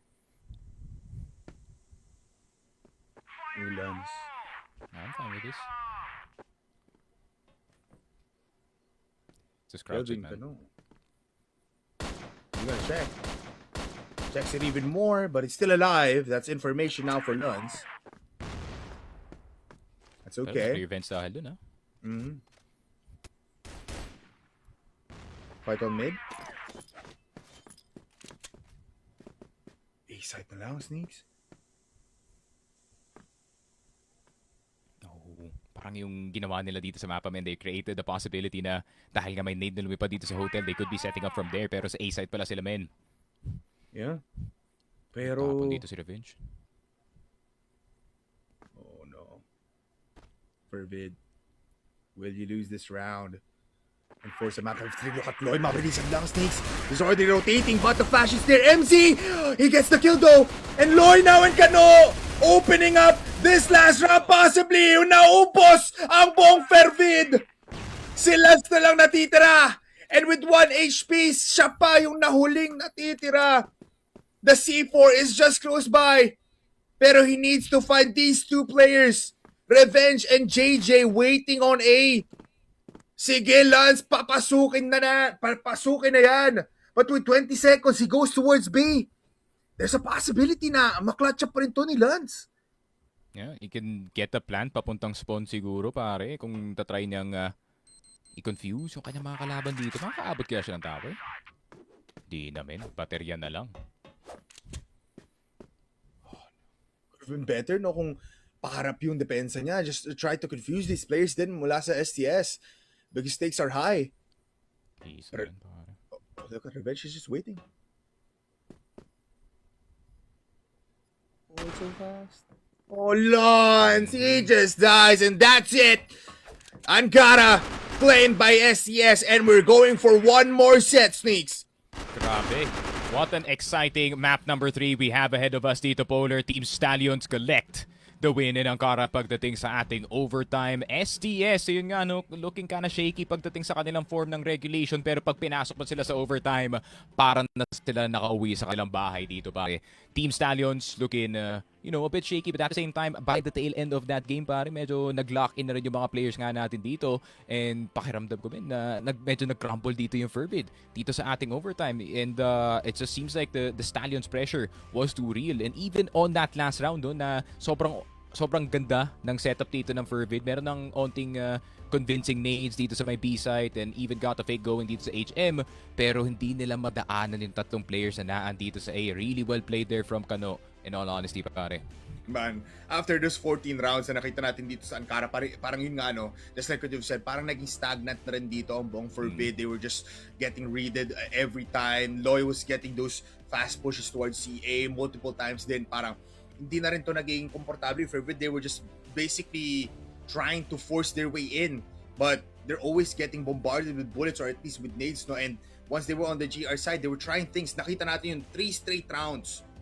Push lang sila ng push. On mid, on LB, they were trying to get an opening pero always denied. It's just FERVID getting very desperate dito sa ating last parts of the second half. But yeah, Team Stallions, they're still as impressive as ever. Sinabi mo rin, no, beforehand na the win probability for Stallions on overtime is just too good at pinakita nila kung paano nga ba manalo sa overtime para makakuha at maka-extend pa ng ating series. Sneaky Frog, I think it's time for our panel here and they'll be breaking down what happened here in Ankara. It's time for Datum as well as Salvatore. Maraming salamat Bipolar and Sneaky Frog. That was a treat and a half yung Ankara game na yon. No, Salvatore, I can't help but feel like kahit gaano kadaming strategiya ang ilabas ng FERVID, kapag lumabas tayo sa OT, Stallions pa rin ang mananalo. Well, buti na nga lang hindi nyo naging kaso ng ating subbase, no? Baka kasi maging 2-0 na. Ito nga pinapahiwatig ng Team Stallions, man. But, FERVID inside of overtime, usually magiging okay nga siya. The last time that we saw FERVID in an overtime was up against Team Stallions as well. Pero akalain mo nga naman yun, pre, that same event will be happening in our set number 3. Pero bago tayo dumako nga doon, let's take a look at the highlights nga muna, no? Pretty much sums up kung ano nga ba talagang pinag-uusapan natin sa desk, no? Dago. D and as well as Kano. Grabe nga naman, both are exchanging some amazing shots to one another and for their adversaries din. Kano holding his own. Natutulungan niya ng maging maganda talaga yung mga plays ni both Revenge and as well as Tiloy. Ito namang si ED, he's fully activating his own IGL kasi nga napapaganda talaga yung mga inuutos ni ESPJ sa kanya because he is reliable on those decisions. Dracifer is also trying to prove na hindi nyo kailangan dapat pagtuunan na pansin si D. Ako dapat ang kailangan nyo pagtuunan because Dracifer is living in the heads of these Stallions players rent-free. And I kinda like that, no, na si Dracifer, hinahayaan niya talagang manahimik siya sa umpisa at hayaan na lang lutuin itong mid-round nga, no, for FERVID. But sadly, hindi natin nakita yung mid-round na yun from FERVID during the overtime because it was just Team Stallions in the best shape of their lives heading into that overtime, no. 22 kills para nga kay impressive enough, pero lalo-lalo na dito kay D, 19 kills as well. So, contribution-wise, Team Stallions, naramdaman mo yung bigat ng 22 kills ni Kano at yung Absolutely. 15 ni KLB. Absolutely, no. Impact kills for the IGL dito, that is KLB. And I feel like a big reason dito ng success ni Kano in Ankara is the full support system na meron siya. What do I mean by that? Kano needs a reliable sniper. And I feel like yung mga exploration na ginagawa ni Kano kasama si Revenge, kasama si KLB is what solidified Team Stallions dito sa Ankara, no? Revenge, I feel like he felt way more comfortable dito sa mapang ito. Call it jitters, call it iba ng mapa, but in Ankara, I definitely felt his presence more. Uti-uti nang nabubuo dito yung synergy na meron sila. At lalong lumabas yon dito sa overtime. Sino pa nga ba maging MVP natin? No other than the man himself na sinet upan dito ng SDS, si Kano. Well, given naman nung kanina talaga nung sub-base, no, in order for Team Stallions to win rounds, it was definitely some pop-offs mula kay Kano, or if not, talagang kailangan talaga mag-frag out ni KLB, no, but it was majority Kano that definitely delivered the hard-earned effort para maging 10-8 ngayon. And buti na nga lang, eto na, nagbunga na lahat ng paghihirap ni Kano to maintain the stability of the round. That guaranteed kill per round na meron si Kano, nakatulong yun kay Revenge para ma-disseminate niya ng maayos na okay pre, mas magiging madali kasi hindi ako mada-double swing, hindi ako mada-triple swing. And it's not just Kano, you know, we have to give props to Loy as well. Kasi nga, Loy really recovered from that huge lump sa loob nga ng sub-base. At buti na nga lang pre, Team Stallions is giving us a cinematic series kaya umaabot tayo ngayon ng set number 3. Hindi lang Stallions, pati FERVID, lahat binibigay nila dito, Salvatore, pero medyo kabado ako. Kasi dadako tayo sa Eagle Eye. Fun fact, hindi pa naglalaro ang FERVID sa Eagle Eye this entire Masters. Makakabawi ba sila o tapos na ba ang storya dito ng STS vs FERVID? Malalaman natin yan sa pagbabalik natin ng CFS Masters C Summer 2026 after this. Sa laban ng mga mortal at Diyos, unang lumaban at nanalo ang FERVID. Pero ngayon, naapi na sila, Salvatore. Makakabawi ba? O ubos na ang dugo ng FERVID? Welcome back! This is CFSC Masters Summer 2026. At ito ang kwento ng Stallions laban sa FERVID. Eagle Eye, Salvatore, anong mangyayari doon kaya? Alay mo nga naman, no, dadong we live in a season right now na parang nagiging anyong tao na yung mga kinikilala nating Diyos dati, no, and I feel like FERVID is one step close for making sure na yung narrative na yun ay iikot talaga sa buong liga, men. Let's talk about Eagle Eye. Sabi mo nga, that is going to be our map for set number 3 and you have to be there. No, we have to be there. Na ang Eagle Eye, isa sa mga pinakamalupit na mapa na nakita nga natin during Master Spring Playoffs. Remember, no, naglalaban si KLB and Lance to determine who will be the victor of that map. I can't believe na pwede natin ma-relive yun dito nga sa mapa na to. FERVID, minor adjustments for sure. Alam na nga nila tong mapa na to. But right now, Stallions will be entering Eagle Eye with someone na alam din ang laruin itong Eagle Eye na to, but will the chemistry be there? Di ko rin alam. Gusto ko na lang makita. Ako din. Kaya tawagin na natin yung mga casters natin. Salvatore, Bipolar, at saka Sneaky Frog. Kayo na to.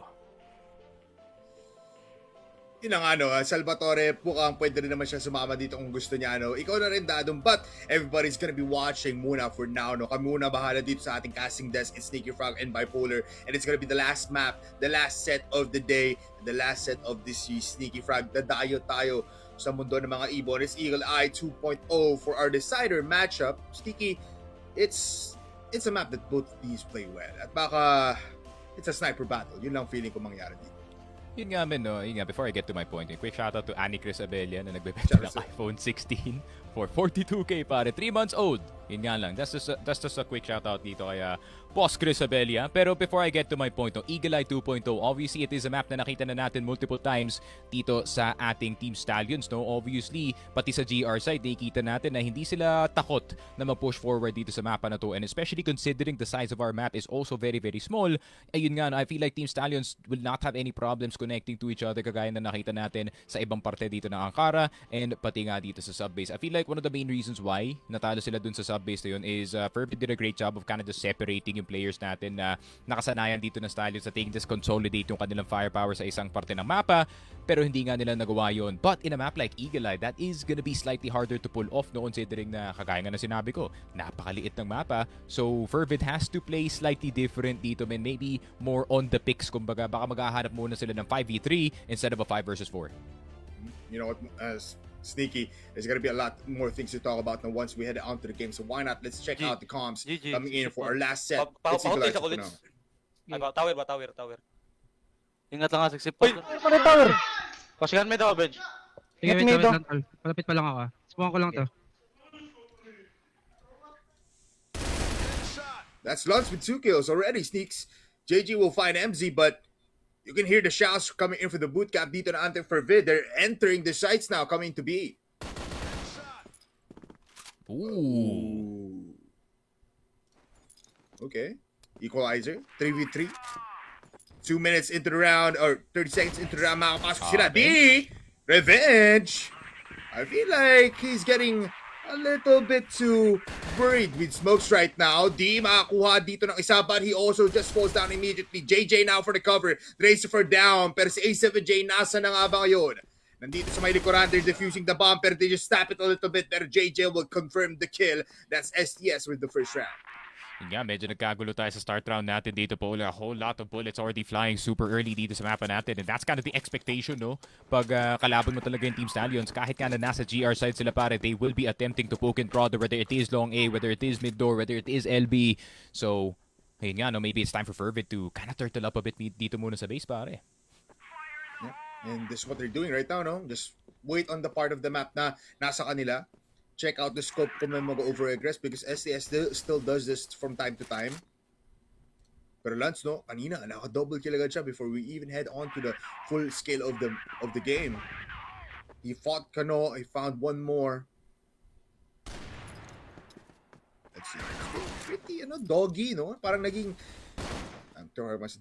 dogfight, no? Pag nakapag-execute tayo din ng site, you saw Revenge actually not really doing anything there. But change of pace, Loy on A. Sino ko sabi, it's Revenge. Where's Kano? Oh, he's on second mid. Yun nga, no? Kano in a position na I actually do like, no, para sa kanya pare. Kasi second mid also kind of leads to the HM hold. And this creates a whole lot of presence para dito kay Kano, no? Similar sa kanyang old na position dito sa Ankara when he was still playing high mid. Look at JJ though. Lunch is stuck. That means it's an easy kill for JJ. Meanwhile, D opens up Hotel once again. That's KLB down. And now scrambling. Look at this. Fast reaction coming from Lloyd towards LA. JJ spamming the door through the MZ. But he will fall. He gets spins by 2 players. Pero boy pa rin naman siya kay Paparo. Still falls down with the headshot there. Oh, in time. A7J getting a lot of shots in. But Tracy for now into the site. Revenge in a better position than before. Holds it down from high mid. Or from second mid. And that's an easy kill, man. Last 2 players. Yeah, he's not gonna miss that anytime soon, pare. Knowing si Revenge, D, and A7J, yung magkakapatid dito, pare. Kailangan maghanap ng ibang paraan para makaplant ng C4. And A7J, flanked by Loy, but here comes the Lil Bro. Trading out his big bro dito sa ating mapa, pare. A-site, not looking open just yet. Kailangan pa makadalawa dito ni D. Plus, there's no more time. Sneaks 15 seconds. He needs to at least get a double kill in an instant, but that's going to be denied by JJ once again. Team Stallions now fired up for Eagle Eye. And di na kayong parang nalalaro sa lakas dito ng Team Stallions yung start round nga natin dito, Polar. You can see the poke and prod once again para sa STS. JJ just peeking in towards Doghouse, but at the same time parang I can see yung FERVID, no, actively adjusting kasi as soon as nakita nilang namatay yung kanilang kasama dito sa A, there was an immediate punish dito sa Hotel. So, STS has to be careful about these pushes, huh? Yeah. Look at this. Angles coming in from FERVID, no? all the way from their spawn, and as well as dito sa may doghouse.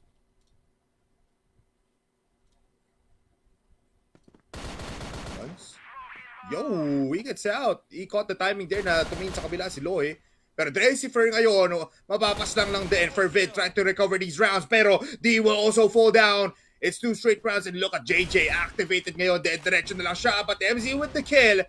And they will slow down the back off coming in from SDS now in the currents. Grabe, ang hirap talaga laruin yung trade game dito, no, Polar, knowing the amount of cover na pwedeng i-back dito ni JJ. The amount of delay that he can create too. Oh, but good find by A7J, pare. Yeah, the scale be down. Revenge is not here. It's just Kano. Saying just with Kano in that sentence is a wild sentence, pero is only one player. But now rotation's in effect. Time pa rin the oras. It's still a minute on the clock.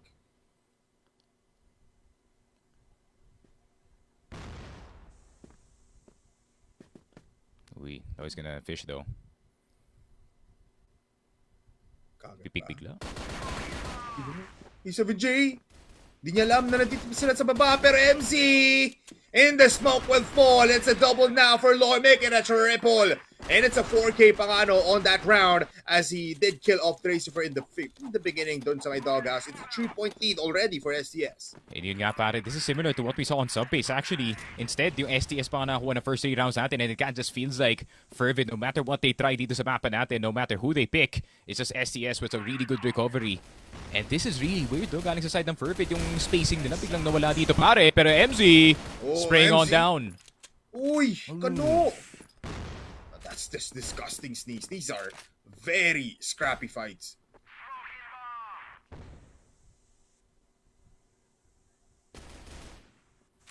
Oh, what a find. Hold on.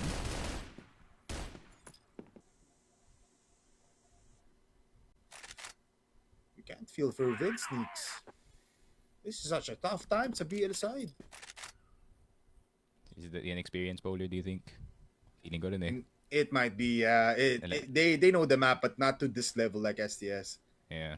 That's how you know na scrims and actual official games are very wildly different, pare.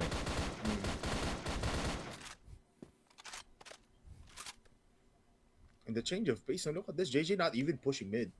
He's just there. On their part of the map. They have player advantage in FERVID. Nakadiretso nandito towards B. That's D down. It's all up to Lons and Dracifer. Magkahiwalay pa sila kayon. It requires so much. Dracifer half HP but does get the kill on Loy. Seems like they're so stuck. Di sila makalabas. Ooh, JJ, silent drop towards bypass, pare. There is gonna be a flank happening para dito sa side ng Team Stallions. And of course, they're gonna keep the aggression going. Kahit 3 versus 2 lang, pare. They're trying to increase the snowball para sa kanilang momentum. Here comes JJ with the flank.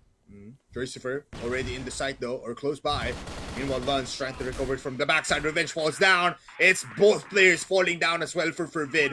4 straight rounds. Sneaky STS now. Sinasabi na ata dito sa FERVID na, uy, we're gonna win this map. Yeah, you can cook on Ankara, you can cook on Subbase, pero pagdating dito sa Eagle Eye 2.0, a map that surprisingly, no, this was actually one of the more picked maps dito ng Team Secret. So A7J, this is not out of the ordinary para sa kanya, pare, pero para sa mga ibang players like si D, like itong si Lance, they look so out of their element, pare. Yeah, they're so out of place, no? It doesn't feel like it's their map already. Yes, on paper it would work out because just like A7J knows this. But even for MZ, it feels like it's like meeting someone new. It's so fresh. Just like this. Oh, they just forced their way towards mid though. Might be the probable cause, but KLB will find the kill. Here comes the double TRG. A7J with 1, 2v3, making a 2v2 as A7J tries to recover and give his team a lifeline. With the C4 in his hands, he needs to count on Dracifer na makakuha pa dito ng backstab play on towards KLB, pero di pa siya spotted. We will be very much silent for now kasi mukhang A-site or at least nag-aantay lang si dito sa may hukay. Uy! Ooh! Jesus. He still got it, man. Yep. Wait. ASMJ as well. Oh, he reloads in front. Oh, he can just wallbang this sneaky. Delikado to para kay A7J. Oh my goodness me. And that's a timeout galing dito sa FERVID. You can kind of see the frustration ng Team Stallions so after those first two maps, and you can kind of see the anger coming out galing dito kay KLB. And this has been the biggest lead that we have seen so far ever since yung nakita natin yung sub-base. I think it was 7 points ahead, no? If I'm not mistaken.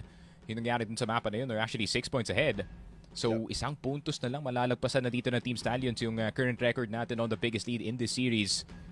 And yun nga, FERVID, the inexperience pagdating nga sa mapa na to is really weighing heavy on them. No? The lack of games sa Eagle Eye pagdating sa officials natin ay bumabalik sa kanila, pare. But at the same time, I feel like I now know how to describe Stallions' playstyle, pare. How? It's kinda like a snowball. Na pag nagsimula na nagro-roll dito ang ating Team Stallions, aka yun nga, JJ gets a pick or KLB gets a pick on the other side of the map, may mga ibang players rin na gustong mag-forward dito and they will try to poke and prod para ramdam talaga yung pressure sa buong mapa natin. And this kind of creates, yun nga, no, it is a bit of a double-edged sword dito sa mapa natin. If ever yun nga, FERVID has some very good angles but nila i-counter yun. But at the same time, STS has gotten so good at this snowball na may mga variations na to, pare, pagdating sa kanilang push. Minsan dalawa yung magagaling dito sa bridge and they just drop down. It seems like even on the aggressive plays, pare, they still know what to do in those situations. And in nga, man, if you cannot stop the snowball para dito sa Stallions as they're moving across the map, hinahanap lang kayo dito, pare, that is basically a done deal para sa FERVID. Yeah, it's pretty crazy rin, no, na that kind of playstyle works so well in such a small map. Like, even though it's so small, they can make do with multiple kind of playstyles, or at least like multiple kind of executions. So Team Stallions really are just having a fun time. Meanwhile, itong FERVID, they're mahirap yung laban ngayon. It's showing that they don't just know Eagle Eye to a point na kaya ng Stallions. Nung sub-base, siguro pwede pa natin sabihin na it was almost close by, pero this time, mukhang delikado yun as we see the lobby. But we're gonna be looking away from that from now. It's gonna be the next round para dito sa ating dalawang teams. FERVID looking to get their first point in with that execution towards KLB. Kano patiently waiting, but Lance as well is there. So B-side now might be the choice para sa FERVID. Yun nga, pare, where has this FERVID been this entire game, pare? The corralling ng kanilang firepower papunta sa isang location dito na mapa natin. But here comes the snowball, pare. Ito yung sinasabi ko. Hi! Every shot hitting for Lloyd. Mas may ikot ulit. Yup. Yeah, look at this. Look at this. Mid push. Papunta sa tower. Already Lloyd's there. Pero Daisy, we're trying to look for stragglers. Revenge! May nakitang daga sa likod, and that's Tracer down. And Lloyd with the backstab again. It breaks out the snowball effect. 6 rounds awaiting to be claimed by STS. Yes, MZ can also be a rat, but up against 2 players that has multiple experience with these kinds of situations. It looks very unlikely, Sneaks. So yun nga, man. You can really kind of see it, no? As soon as a kill went in the way dito ni Loy, he immediately rotated towards mid and has revenge. Discarding yung kanyang mid position. But MZ will not be getting too far dito sa round natin. And just like what I said, no? You can feel the snowball getting bigger para dito sa Team Stallions and they will time out. I don't know what this is for, pero yun nga, man, nararamdaman mo yung paglaki ng snowball nga dito, no? As soon as Loy gets a kill, dadaan siya ng second mid. Revenge is holding this mid doors papunta ng east side and he even has that covered, and that enables yung free-flowing map movement na nakikita natin from the side of Team Stallions. Parang etong si Revenge, no, mas sumasama na siya dito kay Loy to try and discover his back and enable him to make plays like that, pare. Yeah. It's pretty disgusting to receive, no? Kung ikaw yung FERVID, you don't know what's gonna be happening. Yes, you would expect something like that, pero di yun nakikita ng FERVID. They feel like na parang they will just hold itong Stallions, pero no. Just like you said, once they get a pick off, especially itong sila, even itong si JJ, they rotate immediately because they know that sa sobrang liit ng map again, ang dali lang ma-flank itong mga players natin as long as hindi nakatutok sa likod ng itong FERVID. And recently, ito lang ginagawa nila from the past rounds without them even getting a point. So close to finishing these rounds pero hindi pa rin kaya this time out though. will reset everybody, not just for Styles, but also for FERVID. So, see, tough times. Tingnan mo naman napapakamot na ng ulo din si D. He knows na something is awaiting to happen at parang hindi pa maganda yun. Ayun nga. Team Stallions on an absolute roll dito sa mapa natin. And it kind of just seems like FERVID, no? In this position. Once again, di nila alam kung anong gagawin nila dito. Lance isn't even getting any early peaks papuntang hotel, pare. Which is very weird. I think he only got one this entire game. And yun nga, no, the amount of sniper angles na pwede mong kunin na early dito sa mapa na to is actually a plenty. Maganda sana kung makita natin yung nangyari dun sa last round, no? The way that they initially took hotel na dikit-dikit lang sila dito kasi yun yung pinakamalaking problema nila so far dito sa mapa natin. Yung nga, FERVID spacing is all over the place, pare. Wala na yung insta-trades na nakikita natin from the prior maps. Yeah, tulad ng sabis na parang they will overwhelm every time itong STS, but it feels like it's just gonna be a 1-for-1 every time. Kung saan palang STS will always just be the ones better dun sa kind of situations natin. We also saw yung first round natin while we were listening to the player comms na parang Lance was actually getting those angles early on to the rounds. Nakakuha nga siya ng double kill pero ngayon FERVID again. Just like what happened in Ankara from the later parts of the rounds, it's becoming a disease now na parang hindi ma-solusyonan dito ng FERVID. Ayun nga, no?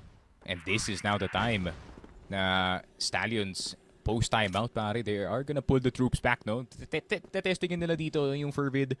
Okay, we have been pushing into you multiple times dito sa mapa natin, pero gusto namin testingin kung gaano kaganda ang mga execute nyo. And that could either be the biggest mistake of their life or the biggest read that Tanks could ever do. Mm-hmm.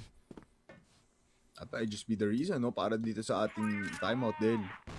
Trying to give them a little bit of a heads up, but A7J now trying to go for an entry dito sa my hotel, but the smoke just too thick.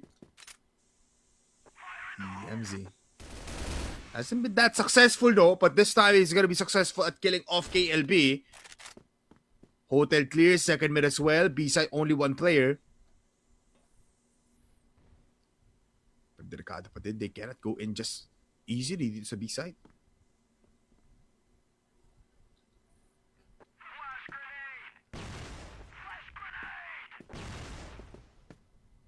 Flashes in. 35 seconds. The smoke dividing the fight here. Kailangan makahanap ni MZ bago siya mamatay. That's one down, Loy.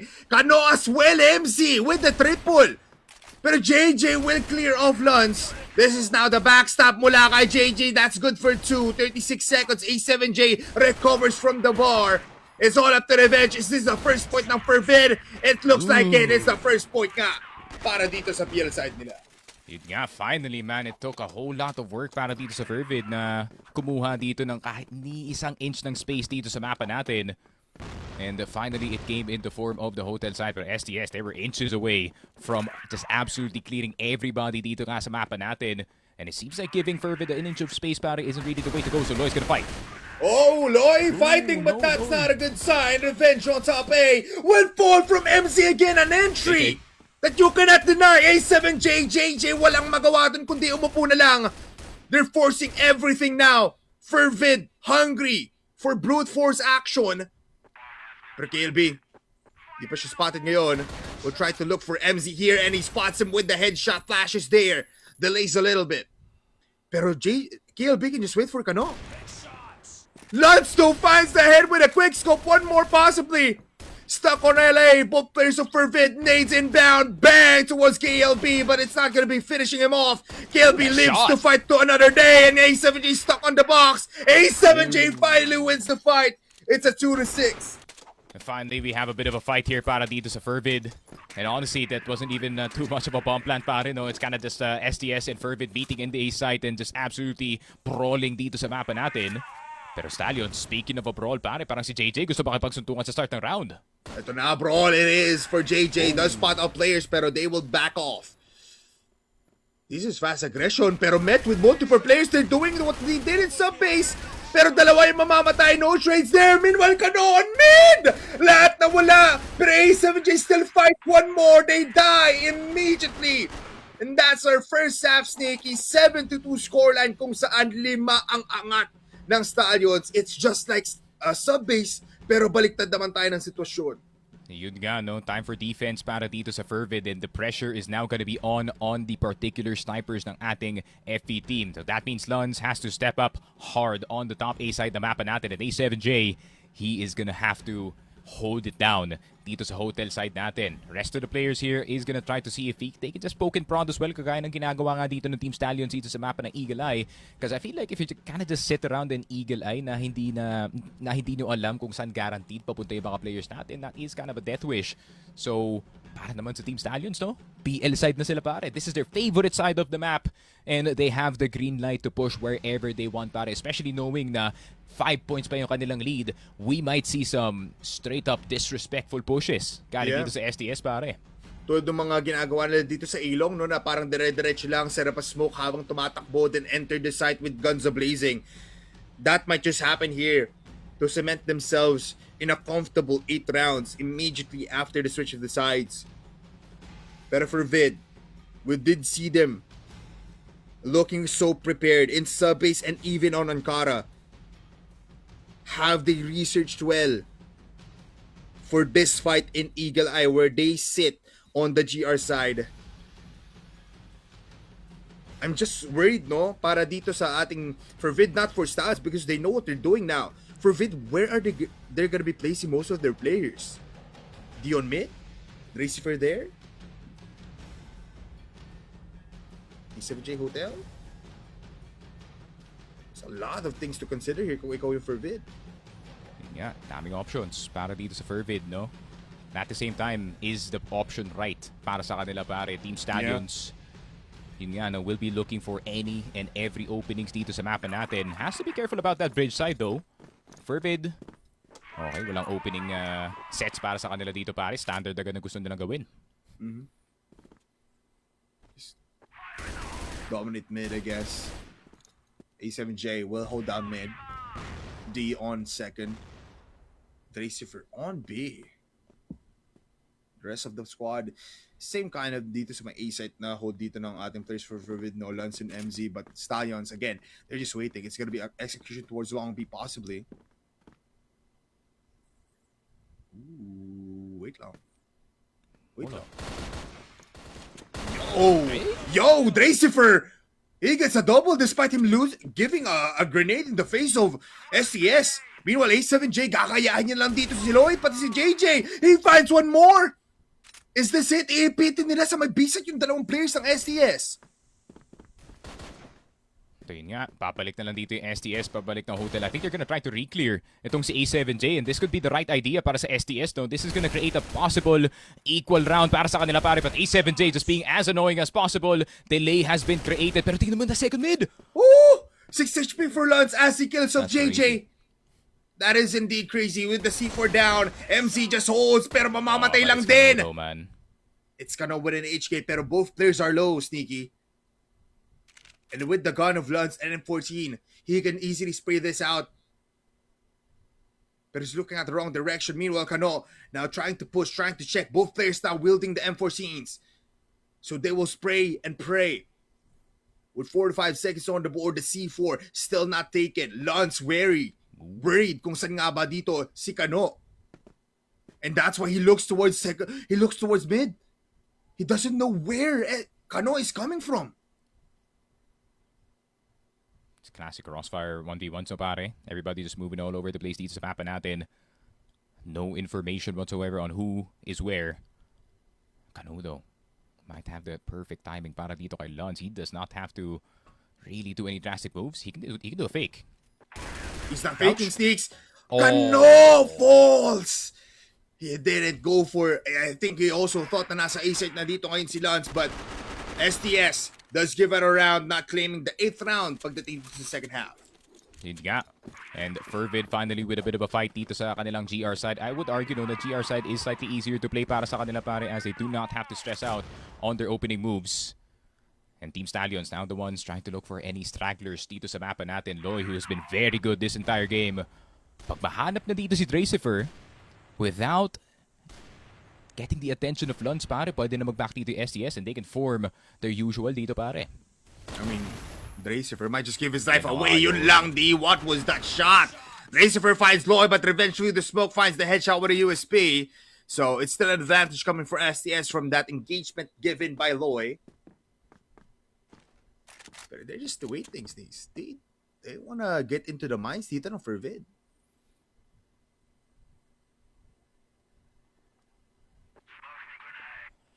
Yeah, patience play for both sides. A7J. He finds him. Needs to get out. Low HP though. One nade from Revenge might kill off A7J, but he's pushing now with the USP. M14 will be the stopping power here. Revenge opens up and Kano with the last kill. What was that from Team Stallions? There it is, Team Stallions. Nagpapakita rin sila ng patience dito sa mapa na to. FERVID obviously being down in terms of the numbers. So mas tempted itong si A7J at ibang miyembro dito ng FERVID para kumuha ng kanilang mga trades dito pare. And Lloyd once again, ayaw na mag-hotel pare. Diretso na lang dito yung LB. Yeah, na-realize niya sobrang libre neto. Pero mukhang hindi libre kung hindi yung karap mo. Kano on high mid possibly is something to look at, pero on lane it's gonna be MZ whiffing the shots, but Kano doesn't do that. He hits the head of MZ. So 4v4. Meanwhile, JJ spots Dracy for one more play down for FERVID.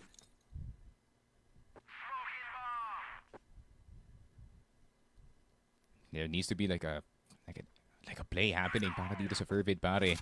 Maybe A7J is gonna try to look for another one dito sa may mid doors, but it is getting difficult no para dito sa FERVID na makahanap ng kahit ano pare. Especially in a map like Eagle Eye. Tignan mo naman men, napakadikit pa rin yung mga Stallions players. Just enough space for a possible trade.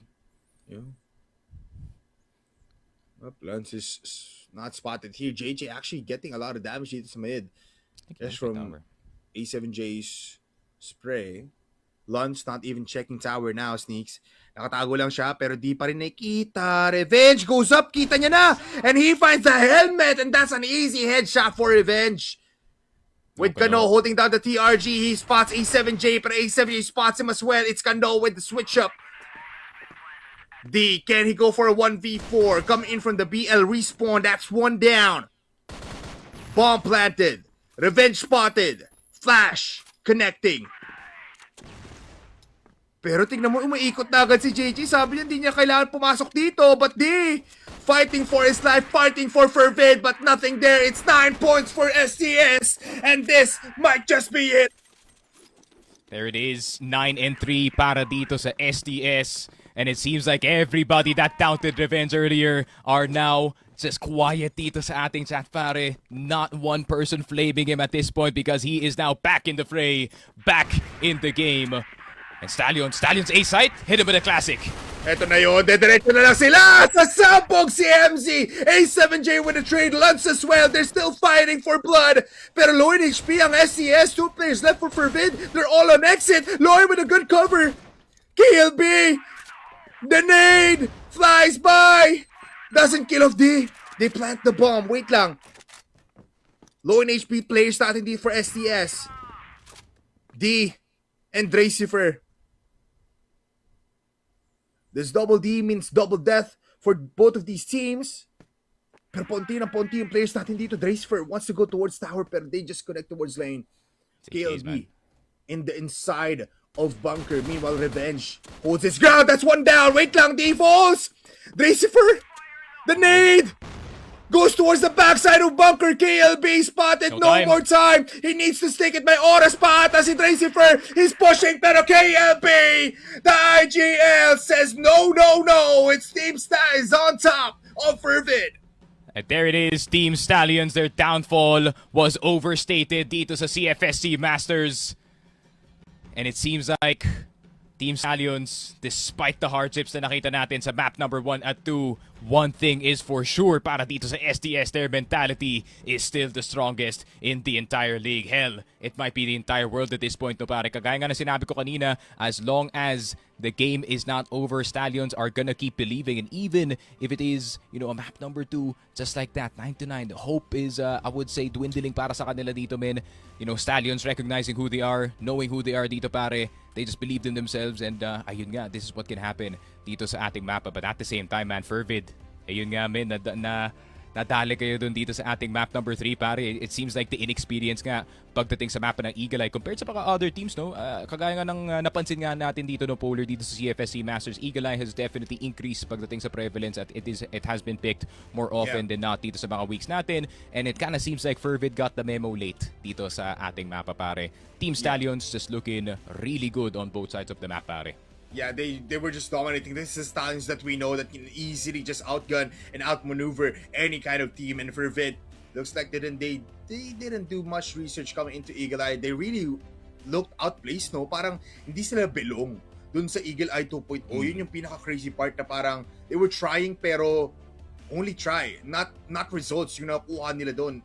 Nakita mo naman yun. Once they were grouped up na nasa BL side sila and even on the GR side, saka lang sila nakuha ng rounds pero didn't hit up until the 7th round. So that's gonna be concerning. But Snaky Frog, we had fun. It's been a treat dito sa ating series na to, and I feel like it's time for our panel. It's gonna be Datum and as well as Salvatore. Kamusta kayo dyan? Napakasaya, napaka-excited at nasagot na ang tanong natin dito, Salvatore, kung anong mangyayari sa Eagle Eye at Team Stallions. Stay godly, Salvi. Gods do bleed, but they will not lose, Eagle Eye. Doon na tinapos ang kwento ng FERVID sa laban na to. Grabe, man, no? It's like the night and day difference between the last time that these two teams faced inside of Eagle Eye when KLP was playing the Arctic laban nga dito sa laban dito kay Revenge, but it was an off day from a lot of members and KLP carried. Pero eto nga pala ang isa sa mga magagandang halimbawa na pag ang 5 members ng Team Stallions gumagana, and same goes here for Revenge, no? He took a slump, tatanggapin niya yun, tanggap lang. Buti na nga lang tinanggap niya yun at hindi yun nakapanira ng mental niya, because take a look at what he is right now inside of Ankara and as well as Eagle Eye, destroying the hearts of Dracifert, A7J, two of which have been really vital sa consistency ng FERVID para makalakap ng mga recoveries or force those retakes namin. Pero that did not see the light of day para ka talaga sa FERVID, kasi my god, 10-3. I'm just in shock, no? See, after going from 10-8 to 13-9, we went from 10-3. Pre, just goes to show, no, na talagang yung mental ng Team Stallions is absolutely world class, and their performance when their backs are against the wall shows huge upside nga naman talaga, pre, kasi pressure turns into diamonds, no? At kita mo nga naman paano kuminang ang Team Stallions from their gameplay. It's the Stallions magic. Yan ang tinatawag na Stallions magic dito, Salvatore, no? At saka, ito, you pointed something out. You said na, was it the slump from SDS dun sa unang 2 maps natin? Hindi ko kayang sabihin yun, no? Kasi kayang kong sabihin na naghanda talaga yung FERVID doon sa sub-base at doon sa Ankara. Kaso parang hindi umabot yung preparasyon nila dito sa Eagle Eye, Salvi, Grabe, men. It was just a pure domination, no, for Team Stallions. Wala kay wala kay Revenge, and definitely from JJ, pre. Sasabihin ko pa nga lang at pinakita na nga ni JJ ngayon, no, pre, na lahat na nangyari sa sub-base pati sa Ankara, pwede nyo nga kalimutan, pero ito talaga ang maaalala nyo sa hindi mo paano simulan, sa kung paano mo tatapusin, and JJ with a performance that warrants a huge MVP honor nga naman talaga. 19 kills, 8 of those being headshots. Lahat ng gusto nang gawin ng FERVID from start to the mid-round was cancelled because JJ was giving you 1 guaranteed kill bago pa makapag-setup ang FERVID. Remember the time na gustong kunin ng FERVID ang HM, tas kailangan nilang i-contest yung tower, nandoon si JJ. Naalala mo nung panahon na gustong i-entry ng Team Stallions ang isang site, tapos may mga nakabantay, si JJ palagi naunguna. If not, he is the second entry that gives you the guaranteed kill para masira ang depensa ng kalaban, men. This was a game para matest natin. Is MZ the right call? Is Lance doing the right thing pagdating sa kanyang decision making? And I guess they just crumbled under the pressure, pre, kasi hindi mo talaga mapagkakait, hindi mo mapagkakaila ano nga ba talaga ang kayang ibigay ng Team Stallions pag lahat talaga ng buttons pinush mo sa team na to. 2.71 KD for JJ. My God, dude. Hats off to you, JJ. And I'm looking at the numbers dito sa buong serye natin, no? Walang mintis buong match, kahit dun sa Ankara na natalo ang Stallions, no? Still solid performance mula kay JJ. At dito niya na pinakita talaga kung saan siya lalo nang magiging, kumbaga, diamante. Sabi mo nga, pressure builds diamonds, and today JJ is the biggest diamond is the brightest star dito sa Team Stallions sa Eagle Eye. But I wanna give a bit of credit para kay Lloyd din, no? Grabe din yung performance na binigay niya dito. And doon sa unang dalawang mapa natin, paulit-ulit siyang nababasa nila A7J tsaka nila MZ. Given the fact na dati nga silang teammates, pero dito sa Eagle Eye, wala silang naibat-bat kila Lloyd at JJ. Bro, best of one lang talaga to, no, Dadum? Siguro kanina pa talaga tinapos to ng FERVID. Pero men, they had to keep their mental up until the end. Na kailangan i-expect talaga nila na aabot to ng set 3 or kung umabot man ng set 2, na andoon pa rin talaga yung presensya and definitely the showmanship kung ano yung pinakita ni Lance at ni D. But take a look, men. Revenge with the mid-calling. JJ with a huge adjustment and Loy recovering definitely from the rounds na akala talaga natin mawawala na nga. Pero huge shoutout, man, KLB, man. He's still the leader na hindi natin pwede ma-overlook and he is that damn good at his own job. And eto na naman, Christopher Robinson, happy graduation nga pala sa batang to. Uy. Pero di ka pa rin gumagraduate sa sarili mong MVP honors. Pang ilan mo na ba to? Ayan, kakatanong ko sa sarili ko, hindi ko na mabilang. Pre, pag dumating tayo sa araw na yon na gumraduate si Kano sa pagiging MVP, wag mo na akong imbitahin. Wag mo na akong isama. Kasi gusto ko nakikita tong si Kano dito sa MVP screen natin kahit ilang beses pa yan. Congratulations sa pag-graduate, Kano, at congratulations sa pagiging MVP dito laban sa FERVID. At sino pa ba ang kailangan nating bigyan ng highlight bukod, bigyan ng papuri bukod dito kay Kano? I feel like wala nang iba. Yes, nabigyan na natin ng bulaklak sila JJ, sila Loy, si Revenge, at si KLB. Pero sa huli, sa punot dulo, si Kano, siya ang humuhukay kapag nalibing at ang Stallion. Si Kano ang laging nagiging sagot. Grabe, men. The moment na pumasok tayo sa Ankara, dumating na si Kamatayan at gusto ng kunin ng mga kaluluwa dito, no?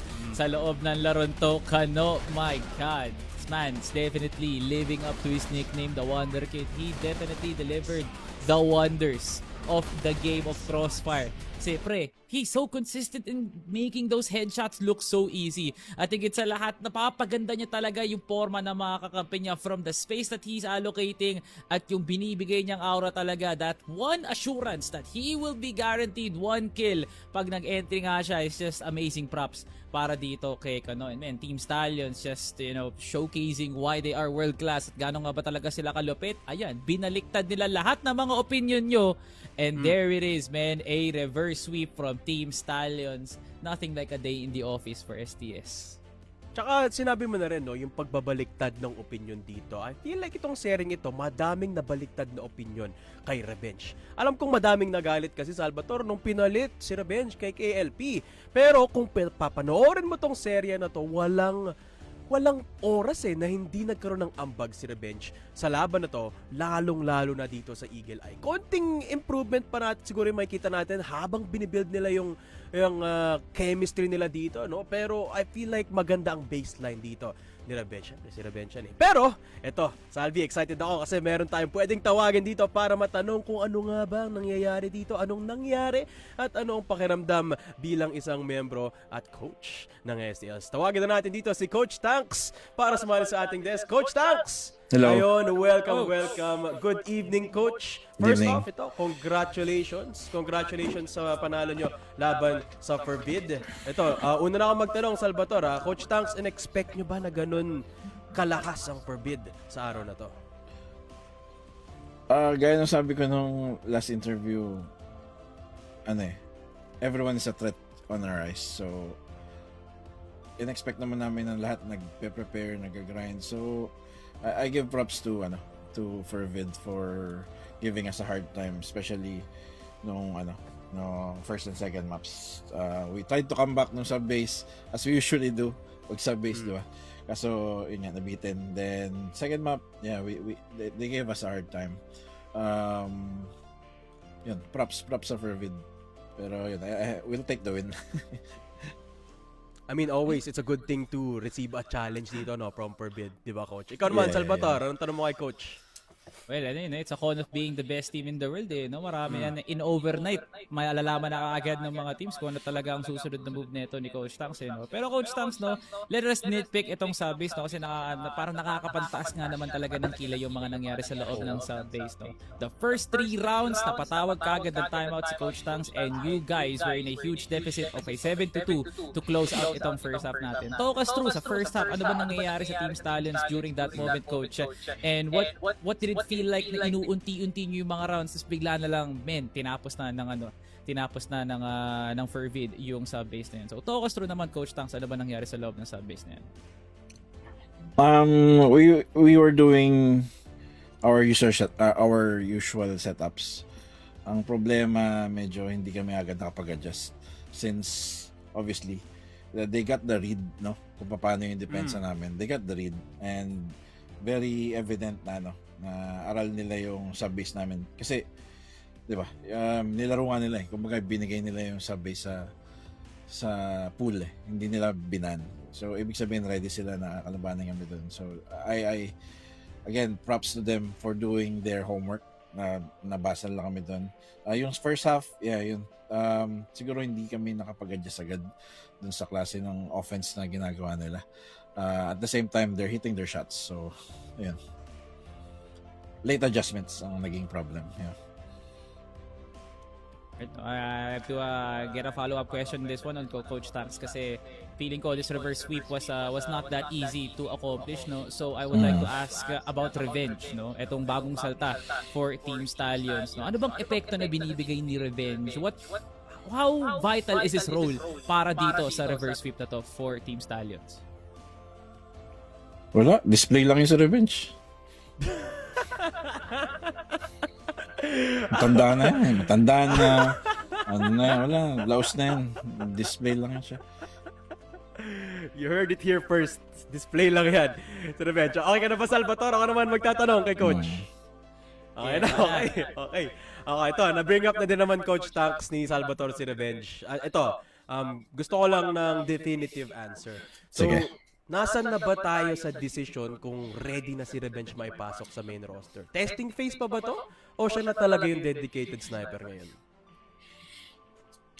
Depende. Mag-bato-bato pick na lang sila nag-LP. Kung sino manalo sa bato pick, sila na nanalo siguro. Gusto ko yan. Okay. Mahirap. Masyadong malakas ang kandado dito, Dado. Toss coin, bato-bato pick. Kahit anong bolt cutters pa yan, Dado. Hindi ka makakuha ng isang malupit na sagot kan kay Coach Tanks. Believe me, I tried. I mean, why not? Toss coin na lang. Okay, ito, last question for me, Salvatore, no, bago ko ibigay ang mikropono kay Coach Tanks. Ito, Coach Tanks, para sa akin, medyo alarming na nakakahabol na mga teams natin sa status quo ng Stallions. Una, obviously, execration, no? First ever loss natin after some time.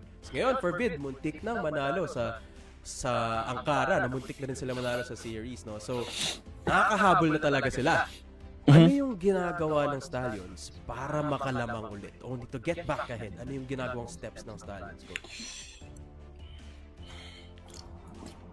I take pride na we're still the hardest working team sa CFPH, and we're trying to innovate kung ano man yung mga meron na kami dati. Yes, I know. Ano yun, obviously, kahit saan namang sports or esports, pag nasa top ka kasi, laging nakikita ka, so mapapanood ka lagi, mapag-aaralan ka. So, we really have to innovate. Siguro yun na yung pinaka-word na gamitin ko. We really have to innovate, and again, props sa mga teams ngayon. I think perhaps, no, so sarili ko opinion, maybe itong group ng mga teams na nasa Masters ngayon, arguably the most stacked sa lahat ng Masters na naranasan ko, even nung nasa ibang team pa ako noon. So yeah, props sa lahat ng team for preparing, and yun, magiging masaya itong season na to. Right? I mean, ramdam namin, Coach, no, kung gaano challenging yung bracket ngayon. Salvatore, may tanong ka pa ba kay Coach Tanks? Wala na pre. Parang pwede na natin ibigay siguro kay Coach Tanks yung mikropono na to. Baka may gusto siyang batiin, i-shoutout, mensahe sa mga nanonood. O baka may mensahe kang gustong sabihin, Coach Tanks, na sabihin natin, baka paratang na rin. Kung gusto mo magparinig dyan, ikaw na bahala, Coach Tanks. Libreng-libre ang mikropono. Banatan mo na, Coach Tanks. Number one, thank you sa inyo, Daydum, Salvatore, kay Sneaky, kay Ramonda. Ay, hindi, si Bipolar pala. Si Bipolar. Tsaka sa buong TNC Prod na lagi nagbibigay ng magandang show sa buong CFPH community. Thank you, guys. Thank you kay Lord sa laging paggabay sa amin sa bawat laban. Sa teams, sa Stallions, thank you always. Brother Abdul, Brother Khaled, if you're listening, thank you. Kay Boss Chris, na laging nandyan. Alam ko, siya, kumbaga nasa ibang bansa kasi siya, pero hindi nawawala yung gabay niya sa amin, kahit sa akin, sa mga bata. Kay Ma'am Lizelle, sa mga boys, no? Hindi ko siguro isa-isa yun, sila lahat yung boys, tsaka include ko na rin si Rio, Wang, Brian, yun yung mga support system ng team. Tsaka sa asawa ko na lagi nakasuporta, sino pa? Sa nanay ko na lagi din nanonood kahit hindi nag-CF. Tsaka yun, sa lahat ng supporters namin, even to the Chinese fans that are always watching our matches. Thank you guys for watching. Tsaka sa lahat ng tunay na nakasuporta sa Team Stallions. Salamat mga dong. Thank you talaga. Alright, maraming salamat sa pagpapa-unlock sa amin dito, Coach Tanks. Congratulations again for winning against FERVID at good luck sa mga natitirang niyo pang laban. Thank you, Daydum. Thank you, Salvatore. Good night. Good night, Coach. Alright. Very insightful answers mula dito kay Coach Tanks, no, Salvatore. Very interesting, yun na lang. Very interesting answers as well. Talagang di pa natin madatansya no, yung roster dito and kung ano yung mga dapat pa natin i-expect para sa Stallions. But I am expecting one thing, that they will continue to win. Tingnan naman natin dito ang standings matapos ang linggong ito. In the group stage, guys, officially nasa halfway na tayo ng group stage, kaya uti-uti nang nabubuo ang ating top 4 sa ating top 10. Maybe even some lapses from here and there, pero kita nyo naman yung mga nangunguna sa ating upper half. Yun yung mahalaga dito, Salvatore, upper half ng standings.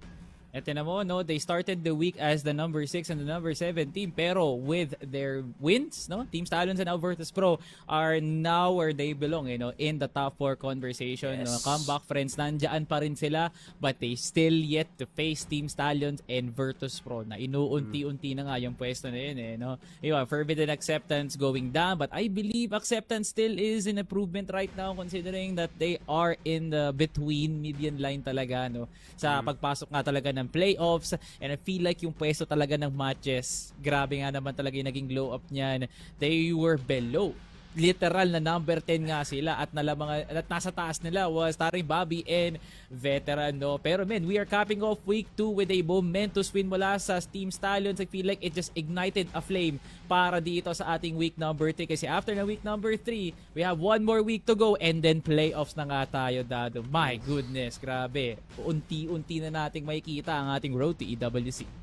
Ang bilis ng panahon dito. Nakahati na agad tayo sa group stage. At nakita nyo naman, yung schedule for Thursday, kaabang-abang din ang mga laban na yan. FERVID versus Acceptance, Atras versus Matches, and Execration versus Comeback Friends. Alin din sa tatlong yun yung pinaka-excited ka, Salvatore? Ako, excited ako dun sa first two kasi Acceptance tsaka Matches yan doon sa mga boys.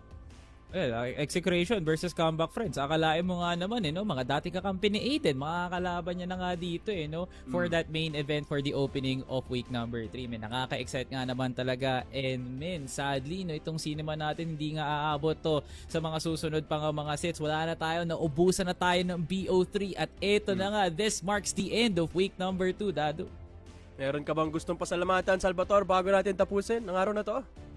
Oh, well, definitely. Pinapasalamatan ko nga pala ang ating TNC production and as well as sa aking mga co-talents, sa community na nanonood, and as well as to our bosses, Boss Mark, maraming salamat. Shout out to our Alex out there who's continuously watching and supporting the Filipinos and as well as the Indonesian talents that we have right now in CFSC. Happy Father's Day nga pala sa tatay ko, Mr. Rogelio Rivera. Maraming salamat sa pagpapalaki sa isang Salvatore na grabe nga naman talaga, walang sawang sinusuportahan si Salvatore sa kanyang ginagawa nga ngayon. Maraming salamat, and as well as to all the fathers out there, happy Father's Day. And stay tuned guys sa mga hindi pa updated dyan sa mga nangyayari sa CROSSFIRE Philippines. Please make sure to follow sa CROSSFIRE Philippines sa Facebook page. Kung di ka pa nakaka-subscribe, subscribe ka na nga rin dyan sa ating YouTube channel. At ikaw ang dahilan bakit meron tayong CFS na pinapanood kada Webes. Kaya guys, maraming salamat dyan sa ating community. Yun lang naman. Okay, maraming salamat sa iyo, Salvatore, my co-panelist for the day. Napakasaya ng araw na to dahil naranasan ko maging host. At maraming salamat sa iyo. Oo, sa iyo na nanonood hanggang ngayon. Natapos na mga laban natin. Salamat sa patuloy na panonood at patuloy na pagsuporta. Next week, tutuloy natin ang bakbakan sa Thursday. Sa Webes na yan agad. But until then, magpapahinga muna ang CFS Master Summer 2026. Kita-kits!